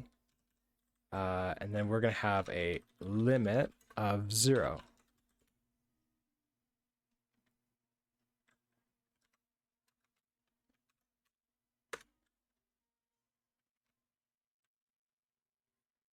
So if I put articles back on here with the article ID, it's working again. Okay, so that might have made it suddenly start working here. Yeah, there we go. Okay, so we're back to here as public, but I want to be logged in for this.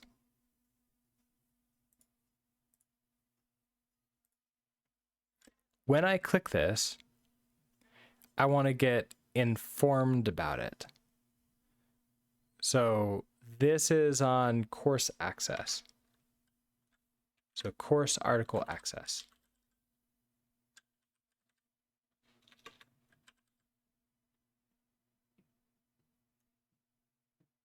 Oh, I'm on DB.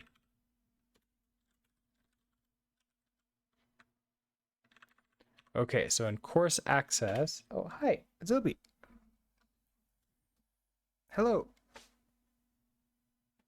You want to come say hi again?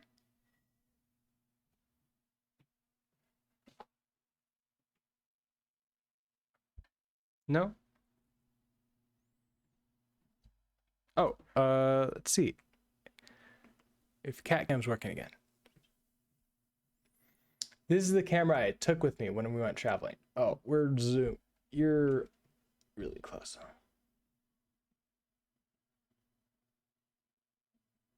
Okay, we get cat butt.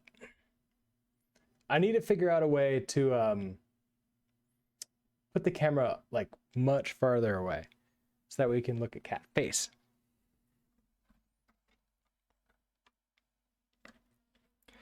Okay, so here we are with you. We have course nav. So I need to be aware of when this changes and then bubble that up.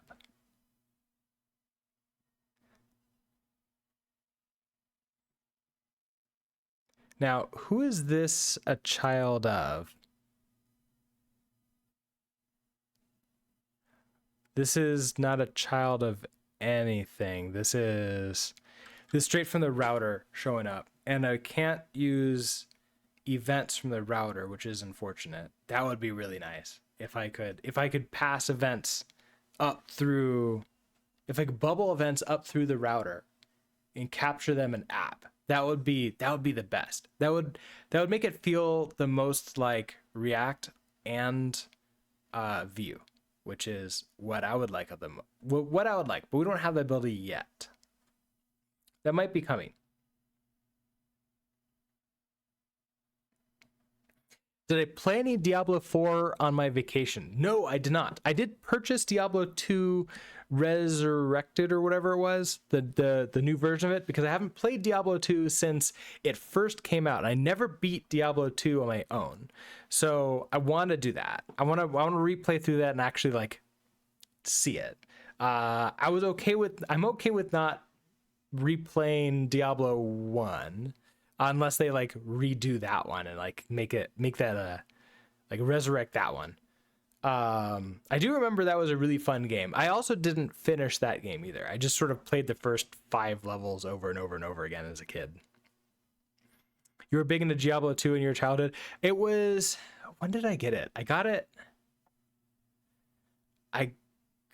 when I was in I got it when I was working as a sysadmin, because there were several. Yeah, I did notice that. I noticed there was old graphics option there. It's very similar to the other Blizzard games that they've sort of redone. Okay, so I got it when I was working as a sysadmin because some of my friends, we were doing some LAN party stuff on the weekends every once in a while, like on a Saturday or Friday night. And that was the game we played for like a year and a half.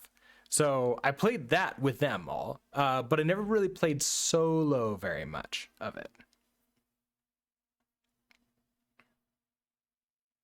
Yeah, so like I don't know why I didn't play it.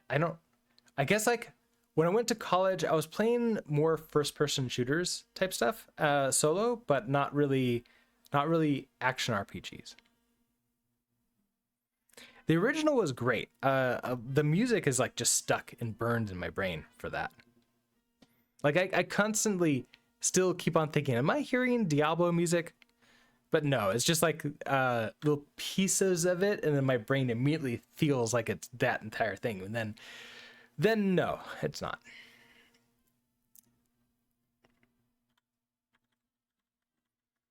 But yeah, I love I played some of the most recent Path of Exile, and all that really made me want to do was play Diablo, play the Diablo series.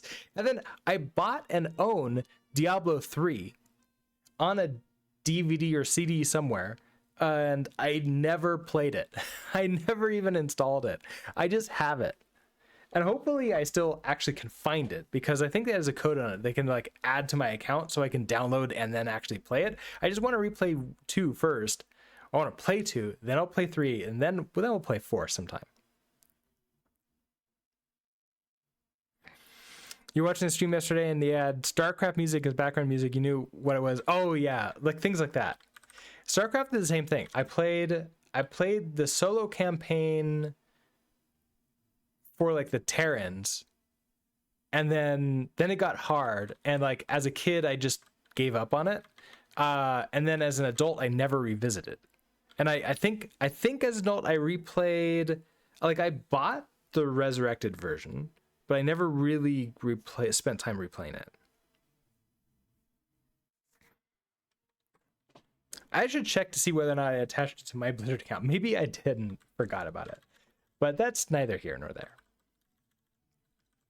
But yeah, Action AP, I want to play those. They look like they're a lot of fun. Plus they're multiplayer, so maybe we can do some like community gaming nights sometime. I want some more time to just play games, but I didn't really play. I didn't really play very many games while I was on vacation. It was either my only computer time was working on this project or just not working on a project. And I did a lot of drawing, actually. It's something I've been sort of like playing with, is like, I want to do something that's not computer related as a hobby. I thought that might be nice. Give my eyes a rest. And that's a drawing turns out that I'm not terrible at it. All right, what am I doing? Course nav. This is the top level thing here. So I want to handle that. We have 2 course navs. So whenever I click on one of these things, I want the same thing to happen. If I want that same thing to happen in multiple places, that sounds to me like I should probably create a callback function for this in like a shared location. So maybe in utilities. So I have utils. I have this mod. Okay, so let's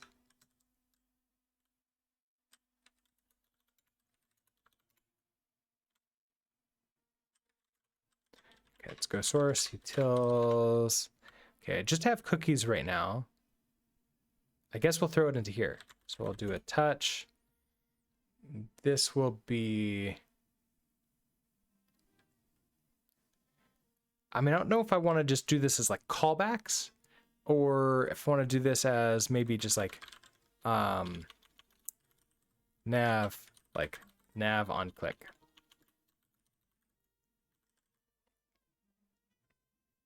I'll do nav on click for oh, I already changed my mind on how to name this.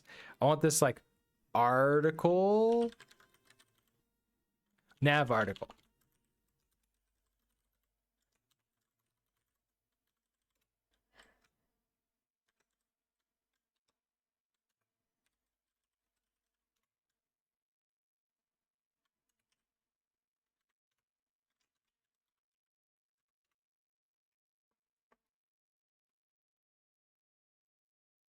If anybody has it or wants to get it, you've been itching to make a new character. Is that for 3 or 4 or 2?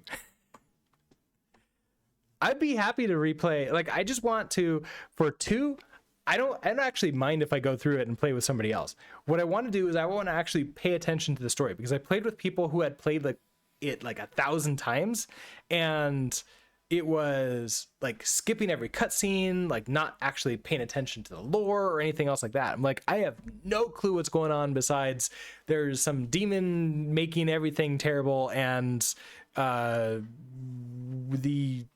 main angel guy like gets I don't think he dies, because I saw him in trailers for the next one. So Azrael, I think. I don't remember their names anymore. I just want to learn the story. And I don't, for this game, it's a good enough game that I don't want to just watch a let's play on it. You don't have a gaming PC right this second, so you only do 4 at this time. Oh, right, because Resurrected is Windows only. Okay, so that's the next question is, lore-wise, is 4 dependent on you knowing what's going on in like 2 and 3? Because if like it's completely separate story, then I can just play that. I can just get that and play. Otherwise, I'm probably not going to want to for a while. All right, what are we doing? I'm sort of like going back, we're chatting about Diablo and also like trying to work on this at the same time. So this is our nav article on click. So I want to do a pub. I want to essentially export a variable, but I can't really do this. So we're going to have a function that returns. Okay, so there's going to be a pub function. I essentially want to create something that returns a higher order function that returns the callback. So this is going to be the article nav on click. I don't know if I want to take anything in. We're going to return a callback from you. And then what do I care about it returning? I probably want that to have an I64 for the article ID that we're caring about. Okay, it's not really required to know the previous story. You didn't play 3, so you're not sure needing to know 3, but don't see any attachment to 2. Okay, there's not really carryover from 3 other than it being Diablo. So I remember Diablo enough. It's a super dark world, but okay. Yeah, I'm up for it. I'd be up for playing some Diablo 4 every once in a while. We can get some like because like I've tried some like game streaming in the past. Like I don't know if it really works that way, but being able to like do some community nights where like, hey, I've just like upstairs and let's just jump on and like play every once in a while. Let's do it. Also, forgot to say hello. Caleb, hello. Good morning. And how are you doing today? I want a callback from, so we're going to have our event, and this is going to be the article ID, which is going to be an I-64. And that's what we're going to return. So, okay, you'll get the 4 when the price drops. Not a fan of the monetization of the game. So far, so I haven't really been paying too much attention because 4 came out right when all the like the Reddit thing has been happening, and I've been in preparation for like just not doing Reddit very much anymore. I've just sort of been trying not to do Reddit as much, so I haven't been seeing anything from the gaming community. That's where I previously got all my gaming news, so I'm kind of like got nothing anymore. So is the monetization like really bad, like some of the like Diablo Immortal was? I never played that game because that monetization seemed like a nightmare. Okay, so it's aesthetics only right now. That's not too bad. They're probably doing the same thing they did with Overwatch though, right? Where it's like really in your face. It's like it doesn't affect gameplay, but it's in your face.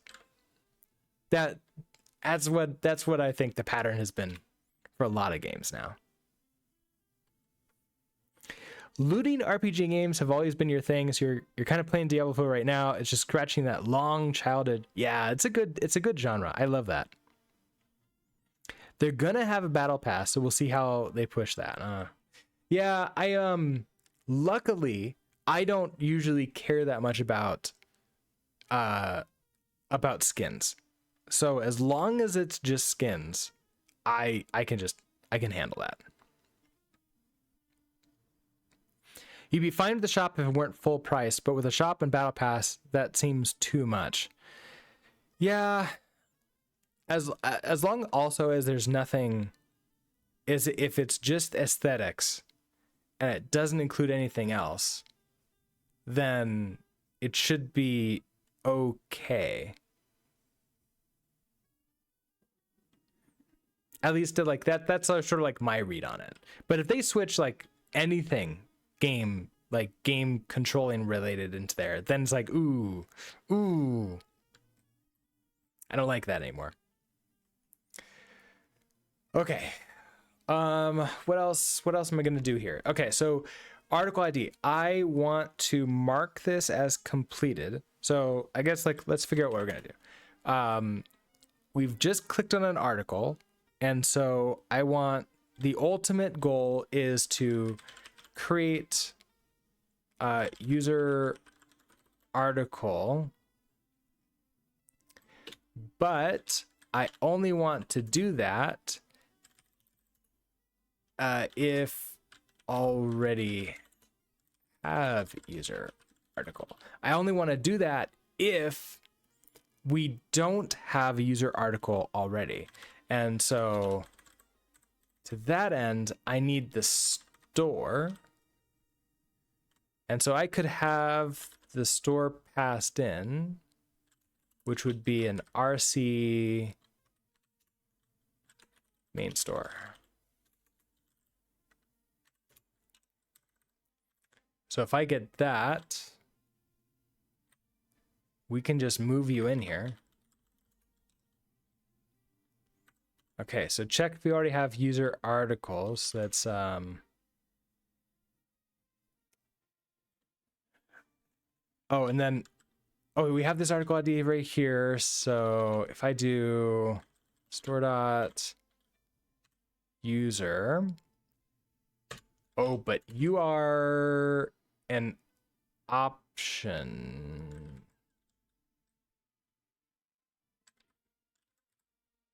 Oh, but I want the DB user.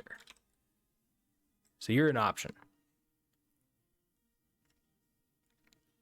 Diablo 3 did have an expansion pack just for Necromancer. That's the only shady thing they ever did with the Diablo franchise. In Diablo 2, when I was playing with all my friends, that was the class that I would go to every single time. The Necromancer, and just have a horde of skeletons.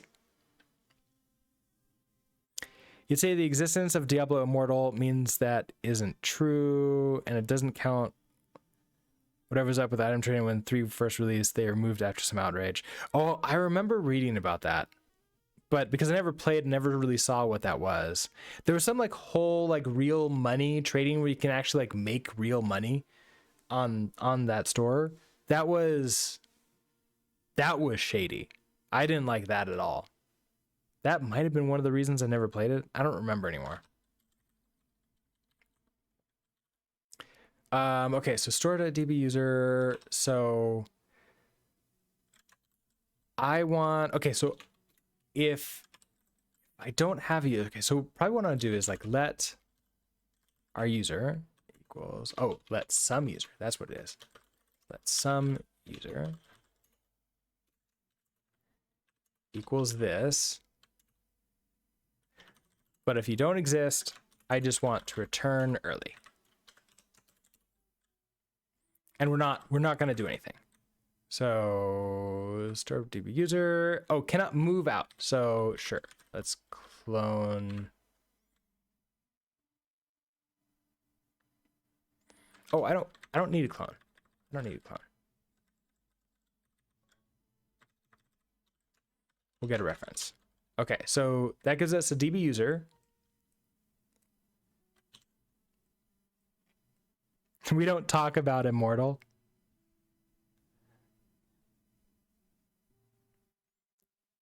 Three was great when you played, and the beta version of 4 was great. I understand the game itself isn't bad, but you had too many other games to play rather than I have. That is also true. There's a lot of games I want to play. I recently, so I finished last month finally. I finished Breath of the Wild, so I can play Tears of the Kingdom, and I ended up my wife ended up getting that. So I actually have access to it, and I played a little bit of it. So now I want to play that. And the building aspect of that looks fantastic. That being said, I'm still up for buying it for Diablo 4 if there's like community playing. I'd love to do that. Oh, and Final Fantasy 16 demo is out. I haven't played a Final Fantasy game since 10. And I didn't even finish. Again, as a lot of these things, I played a lot of games but didn't finish a lot of games. And I would love to sort of like do that more. Okay, so I have the user, and now I have access to the articles that the user has. And so I want to search to see if the article is in here. So I think we can do is if it exists, I want to do an early return. So if user dot articles contains it's a reference to this article ID. So if you contain this, I just want to return early. Okay, so I'm going to use this as a guard clause. Oh, my old alarm for 8:15 time.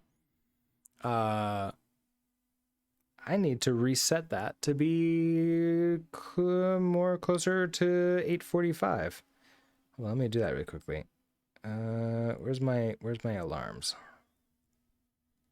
So instead of 8:15, let's change you to 8:45. So we'll start winding down at that time. Okay.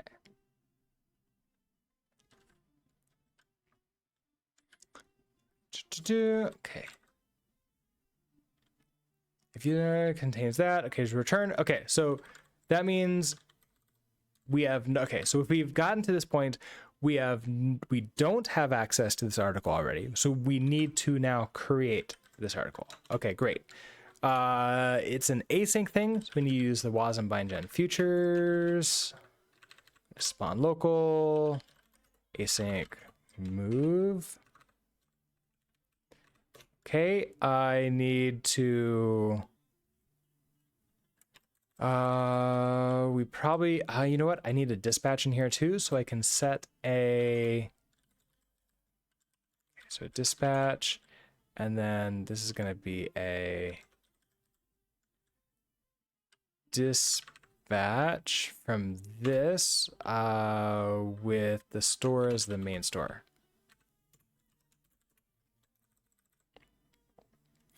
Okay, so that's going to move into here. And then I think I need to clone it.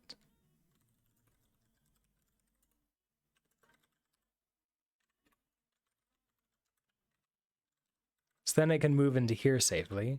And then we're going to use that in the case that there's any failures. Okay, so let's grab the API. So API, I want to insert user article. Oh, the token. Okay, so to get the token out, I have access to the store here. So let's do let token. It's going to be equal to, all right, so we need store dot. In this case, I think it's going to be user token. And again, if you don't exist, that's a problem, which means we can't really do anything. So do else. Where was that return come from? Okay, so now I have you. I can move you in. So I'll give you to that. I think I do need to clone you, but that's fine.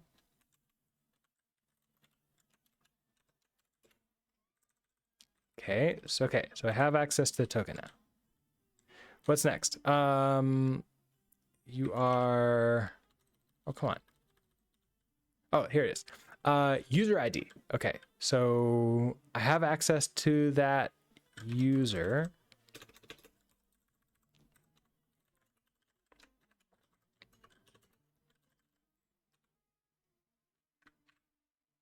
So I want this ID. The DB user ID is the important one.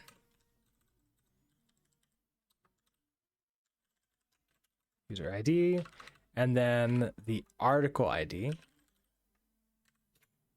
Okay, we await, and I can't question mark, so I think I have to match this, but really it's more if it's an error. So we can do an if let error.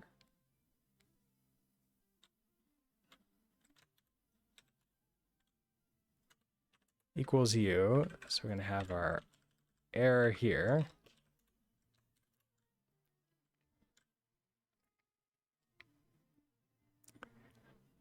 And then there's really not like an else that I want to do with this. And so then, okay, so based upon this report, I want to log this out. So we're going to do a log, oh, probably not an error. So we're going to do a glue console error. So this is going to be error inserting user article. Okay, so we print out what that error is. And then now I want to use that dispatch. So we're going to use our main store.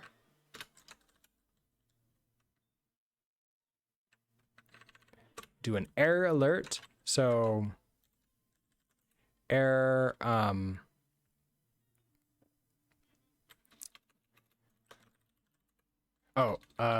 Dispatch first. So dispatch, and then there was an error marking the article as started.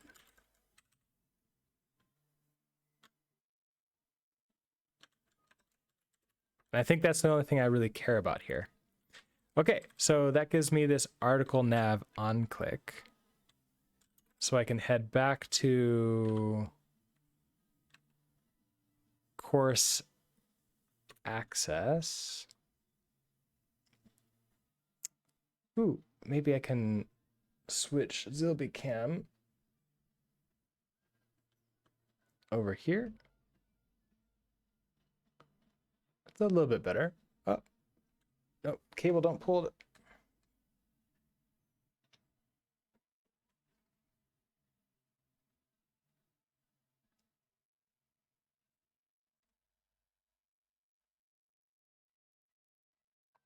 Okay, it's working. That's a little bit better view. You can see his face.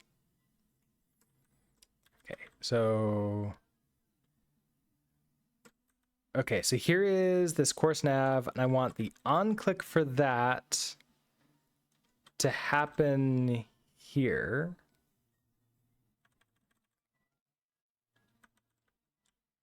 Now it doesn't have an on click right now, but we can sort of, I'll pretend it does. This will be an, so I want an on click for an article here, and we're going to call that,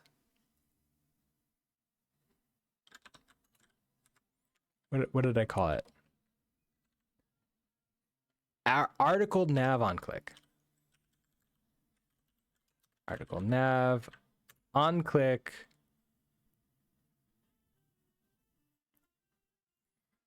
Ooh, but it needs access to this.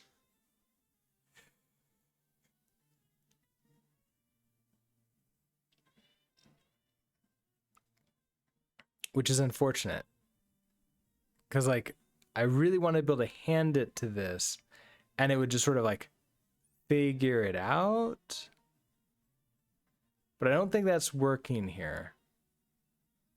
Or at least it's not the same thing that I was sort of, like, hoping to get. So I still need to have, like, a wrapper that I get it and then call out for it, which is not great. I wonder... Oh, you know what I can do, maybe? Okay, let's...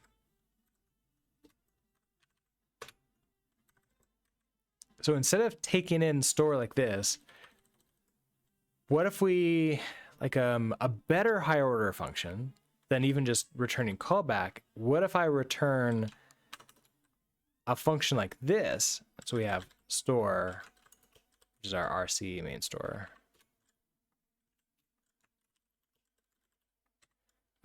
And then the dispatch.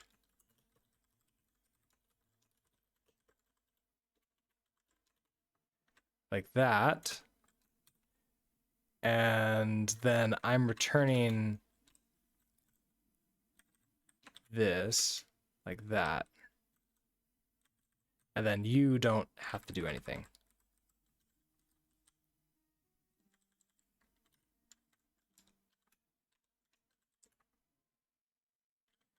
You are, oh, and then you're not a callback anymore. What are you? Found closure.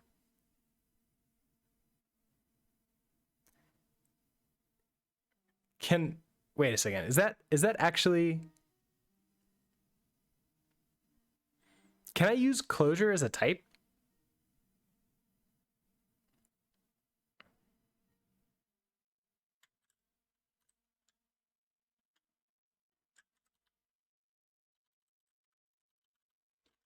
Can I just do that?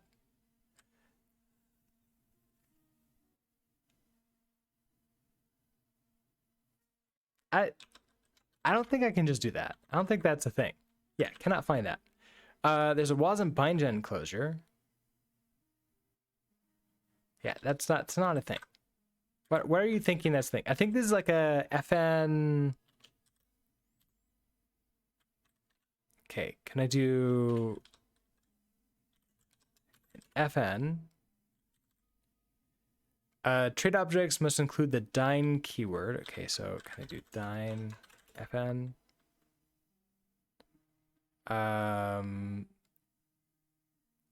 Oh, use particle notation instead. So FN. Okay, so can I do something like FN that, and it returns nothing. And I want dyn. The size for values of type dyn FN plus static cannot be known at compilation time. The return type of a function must have a statically known size. Now this function is returning a call. Oh, this returns a callback. So it's a callback like that with, okay, and this one takes in an I64.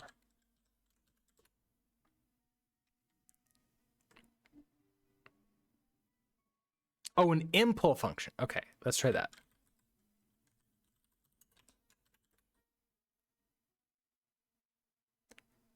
Closure is expected to take 0 arguments, but it takes 2 arguments. Oh, right. Because this one takes in an RC main store.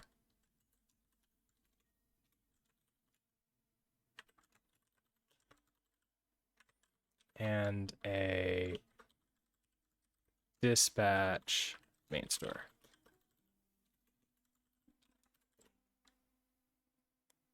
Oh, okay. I think this works.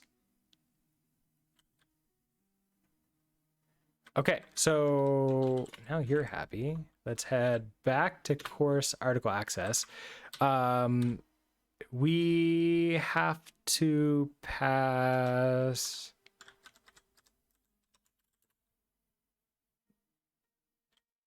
Let's see. So if I call you.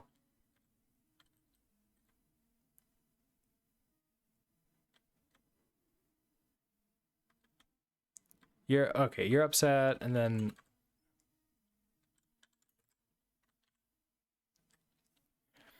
so I call you and you give me a store and dispatch. Wait, is that right? Now I'm confusing myself. Passing in the store and dispatch is probably fine, right? Because if I pass this, that gives me the callback. Okay, so if I call this, that I still need to call the other function. Who's going to call that?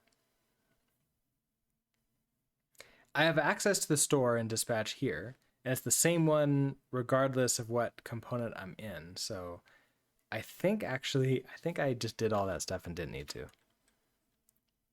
think we can undo this. Unfortunately. It's fun though. I think it's that.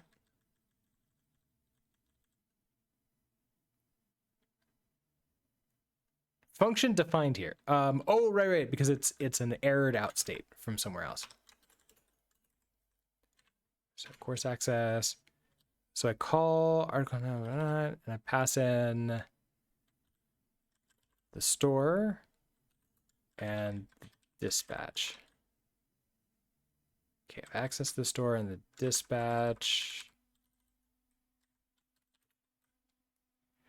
And then on click. Okay, so you don't exist on that. That's fine.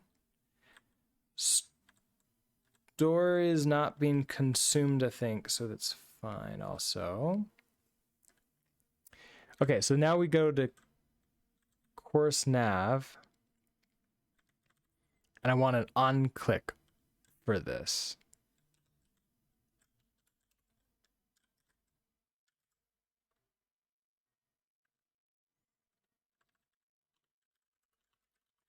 Okay, on click, we're going to get a callback for an I-64.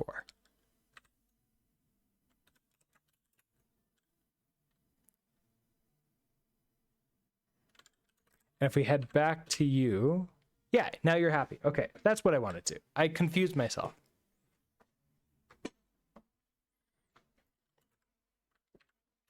Okay, so in course, do I want this to be optional or do I want to have to handle when we click on this? Right now, I think I want to say that I have to handle this. So, okay, so required to pass it to handle this event being emitted back out, which means if I come...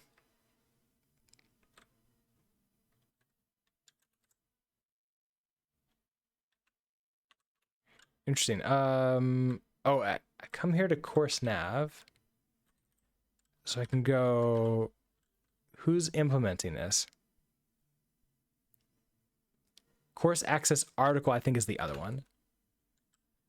So, okay, course nav. I want to find course nav. Okay, and just these two. Now I should have access to the store, right?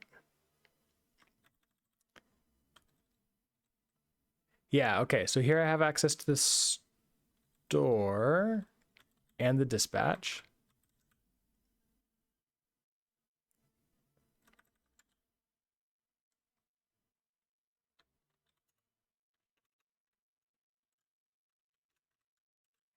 So this is gonna be on click.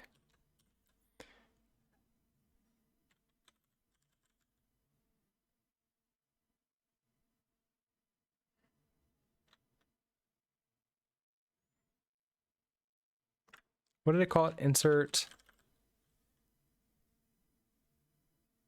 Oh, it's I think it was like on click maybe. On click. Oh, next article on click. No, that's not it. There it is. Nav article on click. We're going to pass in the store and the dispatch.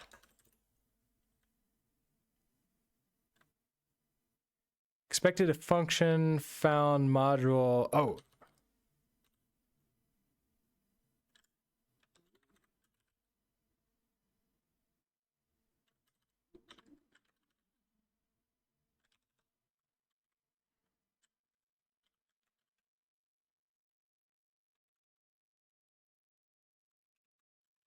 Hold on. Now I'm confused. Let's see. Utils. Okay, this is article nav on click. That's what the problem is.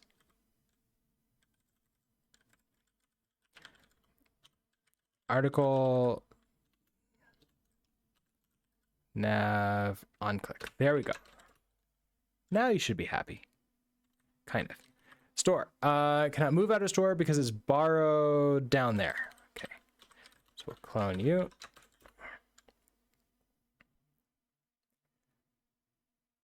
Now you're happy. Okay, so that does the thing there. Okay, so it's now going to do the thing in two different places, and that's fine. I mean, does it just work now? Where, I mean, that'd be great if it does.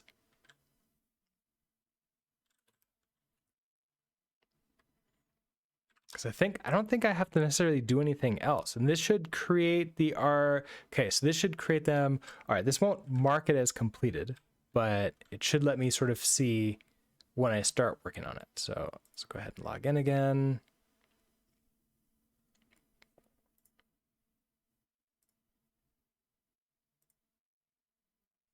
Okay, so I have logged in as this user. Oh, the jot expired.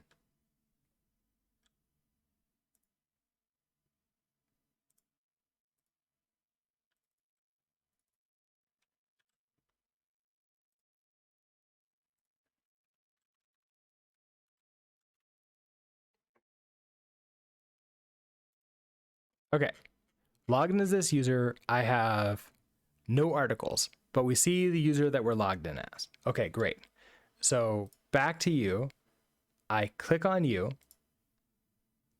I didn't get an error. We come back to here.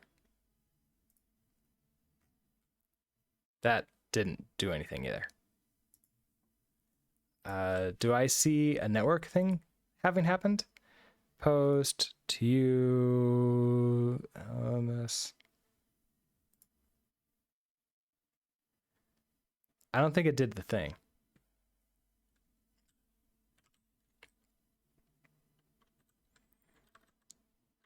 Wait, am I not calling it? I think I'm not doing anything with that, am I? So course nav. Okay, here's my on click. Oh, I'm not doing anything with the on click. That would be helpful. Okay, so we have a course. We have the article.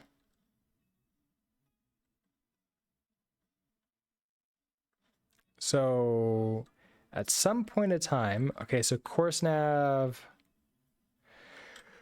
Oh, this takes me into BB course nav. So now we're going to have to go and update the U component library to do a emit out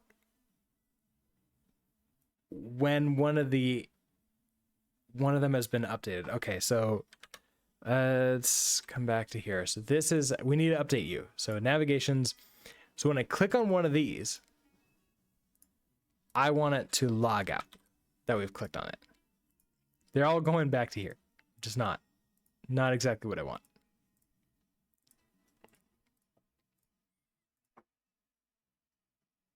Also, that's fun.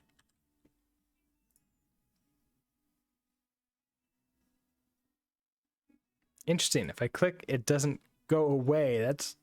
I can't make it go away until, oh, it's just there forever. Well, that seems like a bug. Okay, so I don't know if I have these set up in my app or not. I don't think I do.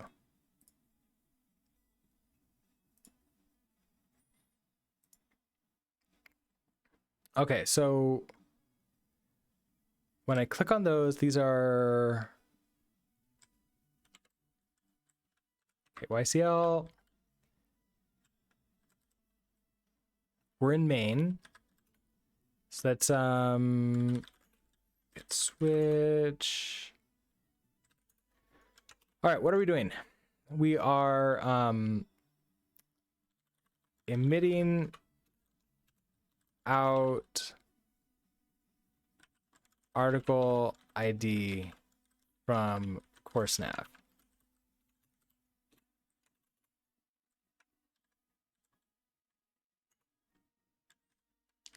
And these are, okay, course nav. So specifically, this is a BB course nav. Oh, there it is, BB course nav. So we need to take in a pub on click. It's going to be a callback.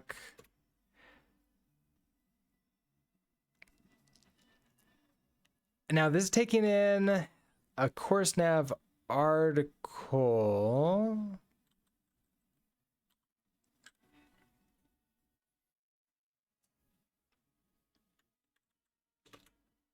Do I know what this is? What do I have access in here?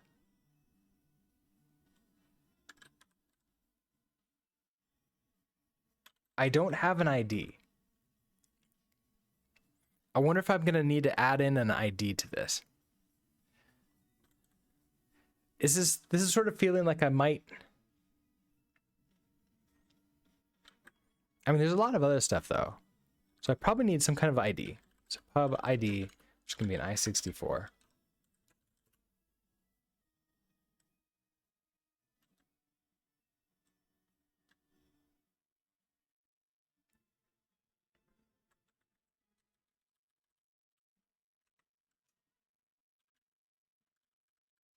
Okay, so we'll pass back the I64, which means we should have access to that.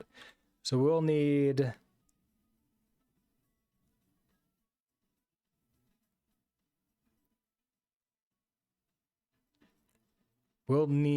the callback. Okay, so hold on. Are you okay with that now? You're okay with that now.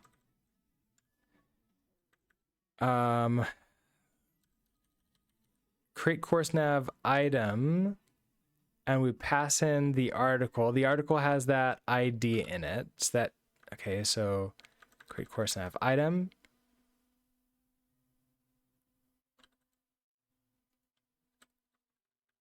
Okay, course nav item, which is going to be your thing. I wonder if the on click needs to go here.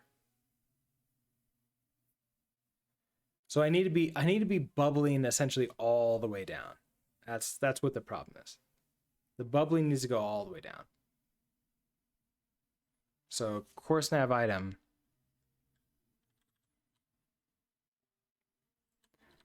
So then, okay, so the you are going to take in the callback here.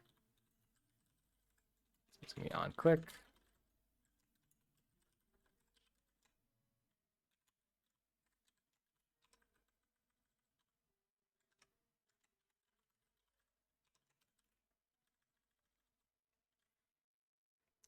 And then we'll hand you, all right, so we're inside of here, so we need to move into this.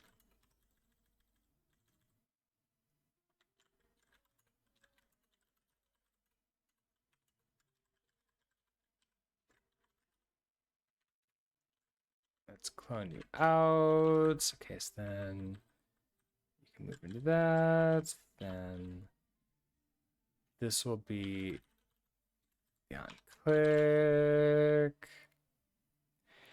Ooh, I'm not liking this. So I'm now creating a single. I'm creating a event handler for every single item, and that's not what I want to do. That's not what I want to do at all. What I want to do is create a single. I want to create a single event for the entire series, and then figure out what the idea is based upon that. So we're not going to do this.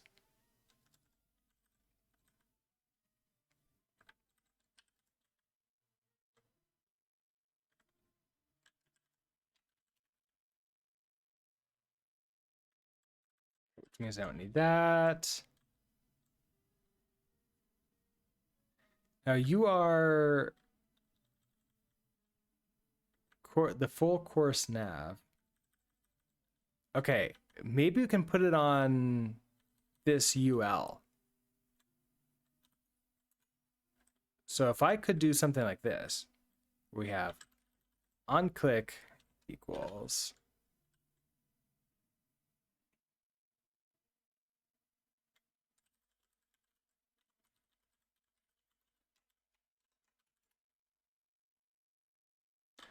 which means I need to create my own on click here. So we're gonna have a props on click.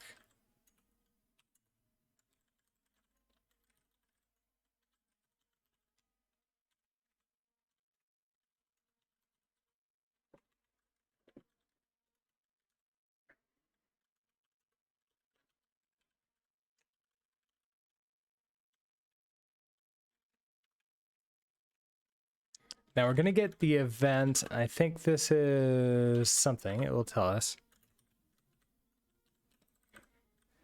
So I want this doll to be gone.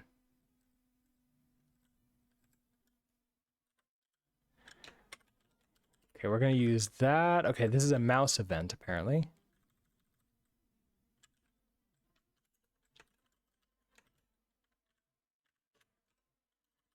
Ooh, and it's 8:45, which means it's time to start winding down. So we can log out what the event target is, so that target equals target. We could do a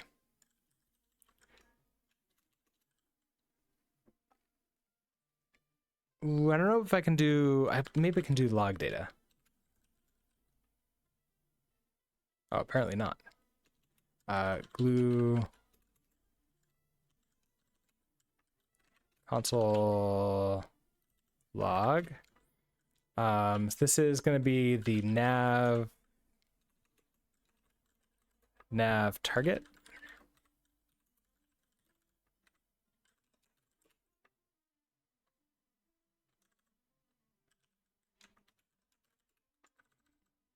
Okay, so you're happy. You're on this UL. You're not happy.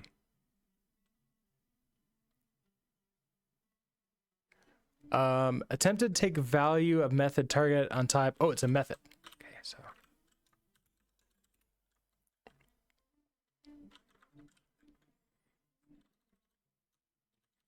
All right, well, you're an option that should still work. You're not happy though. Missing structure fields. Oh, in case okay, because this is an ID now. Ooh, let's go to where we create it with the ID. I want to just remove that. Temporarily right now, just to get this working.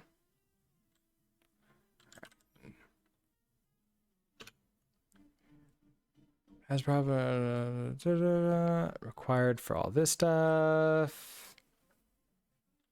So course nav. Oh, course nav. I probably want to do this proper default, so you don't have to use the on click for it, unless you really want to. Then props on click, we're going to use that eventually. Okay, so you're successful. So I want to see if I click on you. All right, so we get our nav target. We get the UL, I believe, is our, oh no, the LI item. So we got that LI item. So then the next thing is when we create this, I need to be able to associate that with like an ID. So that would be something like adding like a data dash to it. So that's going to be the next thing we do to this. Let's all right, let's git commit. Need to add a data dash ID to each article in the nav. Git push you emitting. Oh, origin. Okay, so that's happy here. Okay, so that's all up. So I'm done with you. Okay, DB stuff. We've done a lot of stuff here too.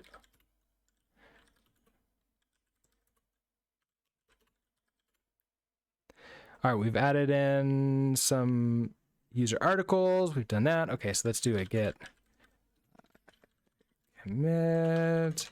So this is going to be created user articles table.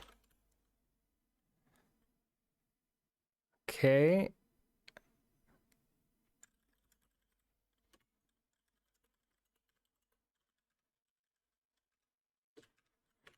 Okay, so that's going up. And then finally, oh, you forget, is the floating terminal from Helix or the Mux? It's from Zellige. Yeah, so I'm running Zellige here, and I can do Control P and then W to open up a floating window. And then they've recently added in where I can do Control P N, and now I can create multiple floating windows. And then can I move this? So Control H. Now I can move these all around. And if I have Control W, they disappear. So now I can have floating windows wherever I want with whatever size that I want, blocking other things, which is amazing. I love it. It's a lot of fun. Okay, so that's the DB. We did YCL, and then LMS is next. So let's add everything. All right, so that's the GraphQL queries. That's all that stuff. Everything seems fine here. And then you are, let's see, what are we, work in progress, marking core, or I guess like user articles as started.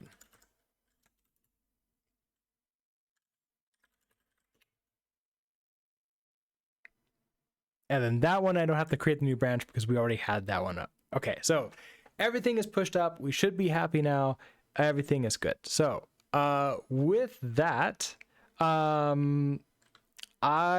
think we're good. We're good to go. So this is the first. So I'm doing this as a trial for this time, for this week. So I'm waking up nice and early, hopefully going to bed nice and early. We're doing a close to 3 hour stream. So starting at 6 a.m. Mountain Time and then moving all the way to, oh, what is it? It's moving to 9, like closer to 9. So like winding down around 8:45. And because my day job sort of changed their stand up times. So I've now got a little bit more time. And if I wake up early, then I get way more time to work on this. I feel like we did a lot more than normal.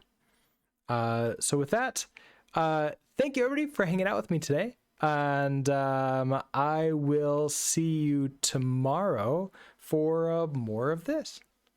Have a good one, and bye.